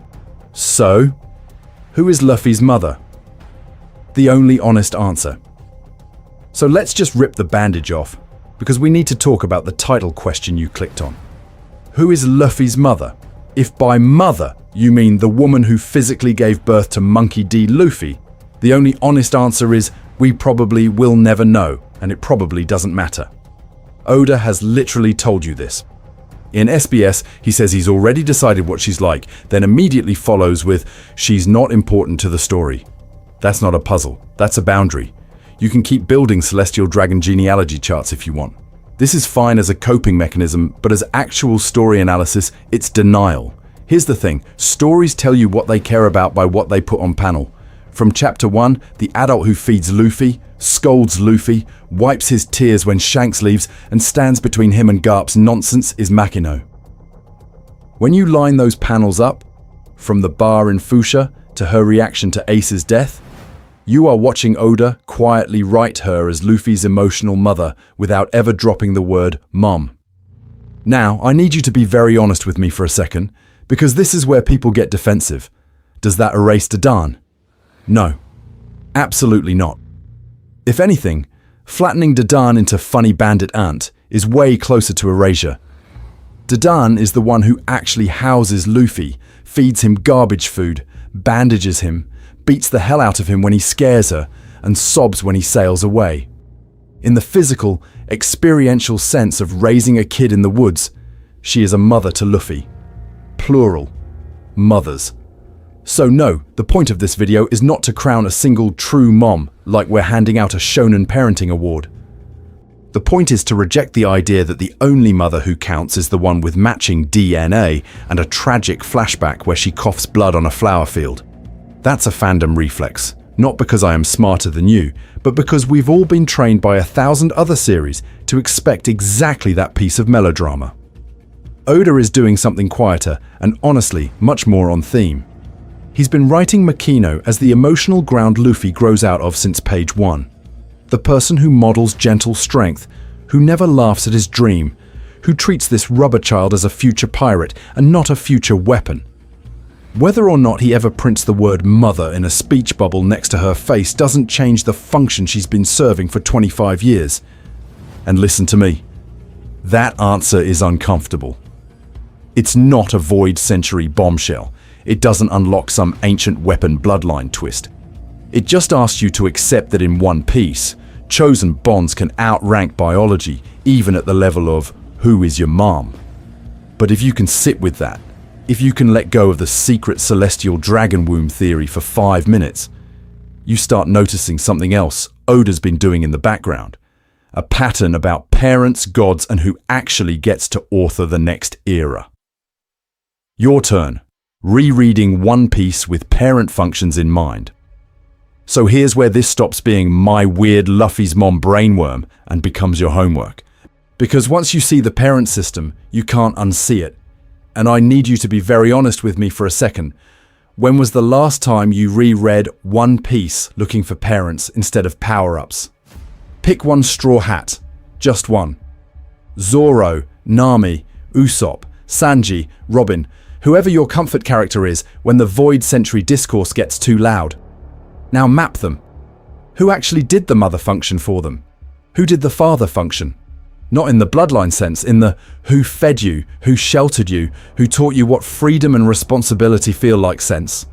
When you line those panels up, the story starts quietly screaming at you. Take Arlong Park. Everyone remembers Arlong as the fishman warlord and the tattoo and the map room. Fine. Now reread it as the tragedy of a single adoptive mum who tried to teach 2 girls how to live free under a weaponized world order. Belmare is not just sad flashback fuel. She is Nami's mother function. She names her, clothes her, literally chooses poverty over giving them up. Genzo is the backup father function, the guy who stays, protects the village, and carries the scar. You've read this arc a dozen times. Read it once as a parenting manual. Drum Island, same thing. Hiluluk is the disaster dad, the dreamer who teaches Chopper that a quack with conviction can still change the world. Kureha is the terrifying mother function. She sets boundaries, weaponizes tough love, and then launches her son into the sky in a literal cannon of medical competence. That's not random eccentricity. That is Oda writing parents as ideological software update. O'Hara. Olvia is Robin's biological mother, yes, but Clover is absolutely running the father function, giving her an intellectual home and a framework for reading history. Fishman Island. Otterheim is the mother function for an entire oppressed population, begging them to imagine a different future while the weapon of discrimination is pointed at their heads. Listen to me. These are not side notes. This is the emotional architecture of One Piece. Here's the thing. When you do this pass, you will notice how often the people who act like parents have zero DNA claim. Dadan, Makino, Zeph, Kuriha, Belmare, Tom, even Whitebeard. The story keeps telling you that the people who raise you are the people who define what freedom even means in your head. That matters way more to Luffy's final decision than any secret celestial dragon womb. So here's what I want. In the comments, or on whatever social media hellscape you inhabit, I want you to drop your maps. For Sanji, Zeph equals mother function of care through food. Judge equals weaponized bloodfather. Germa equals anti-parent system. For Robin, Olvia and Clover as split parents, the scholars as communal foster home. This is fine as a coping mechanism, but as actual story analysis, it's denial if you pretend these patterns are accidents and not deliberate scaffolding. Not because I am smarter than you, but because Oda has been building a giant distributed parent function chart in the background for 25 years, and we can crowdsource the thing faster than anyone reread. And the payoff is huge. Suddenly, even if you know every twist, the series is new again, because the real secrets aren't just in the ancient weapons or the Void Century lore. They're in who taught the future Pirate King what love and authority are supposed to look like. And if that's true, then we need to talk about what happens when a boy raised by anti-kings reaches the final control node of the world. Closing the book on Luffy's mom and opening a better one. The real secrets aren't just in the ancient weapons or the Void Century lore. They're in who taught the future Pirate King what love and authority are supposed to look like. And if that's true, then we need to talk about what it means to actually close the book on who is Luffy's mom. Because look at the path we just walked. We started by dragging the fandom a little, and I say that with love, for treating Luffy's mom is a celestial dragon / secret weapon / Imu's niece as the endgame twist we're all owed. Then we actually listened to Oda's SBS answers, where he flat out tells you, I've decided what she's like, but she's not important to the story. And instead of going, he's lying, we asked, okay, what does that writing choice do? From there, we went back to Fuchsia, back to Makino in Chapter 1, serving food, wiping Luffy's face, yelling at Garp, being the first adult who doesn't treat this rubber idiot as a pawn or a soldier, but as a kid. We lined her up next to Dadan, Belmare, Rouge, Olvia, all these women who either literally die to protect a child or quietly build a space where that child can grow. When you line those panels up, a pattern drops out of the noise. Oda doesn't care about mystery moms. He cares about motherhood as a function. So the thesis we landed on is simple and, for some of you, probably annoying. Makino is Luffy's mother in every way that actually matters to the story. Not because I am smarter than you, not because there's a secret SBS where Oda confirms it, but because the text keeps handing her that role and then daring you to look away in favor of a hypothetical bloodline twist. This is fine as a coping mechanism, but as actual story analysis, it's denial. Here's the thing. One Piece gets so much richer when you stop waiting for Oda to flash neon signs over every answer. When you accept that his real flex is quiet, consistent choices. The bartender who feeds the boy in Chapter 1 is the same woman gently holding a baby in Chapter 582, while the world shakes, trusting that Garp's grandson will fix it. That's not an accident, that's scaffolding. So I want you to hold one last image. Makino in her bar, baby on her hip. The war is over, the system is broken, the red line is gone or changed, or whatever insane thing the final weapon choice does. Someone bursts through the door and yells that the kid she helped raise, the one she used to drag out from under tables, is the Pirate King. Not a king who rules. A king who made the world safe enough that she never has to worry about that baby being stolen by marines or warlords or gods again. That's the payoff of this mother question. If that reframed Makino for you, or made you want to reread Chapter 1 with her as a main character, listen to me. Hit like, subscribe, and throw this video at the one friend who still thinks Luffy's mom is going to drop in at the final war with a name card. I need you to be very honest with me for a second. If you watched this far, you are exactly the person I'm making these deep dives for. And we're not done.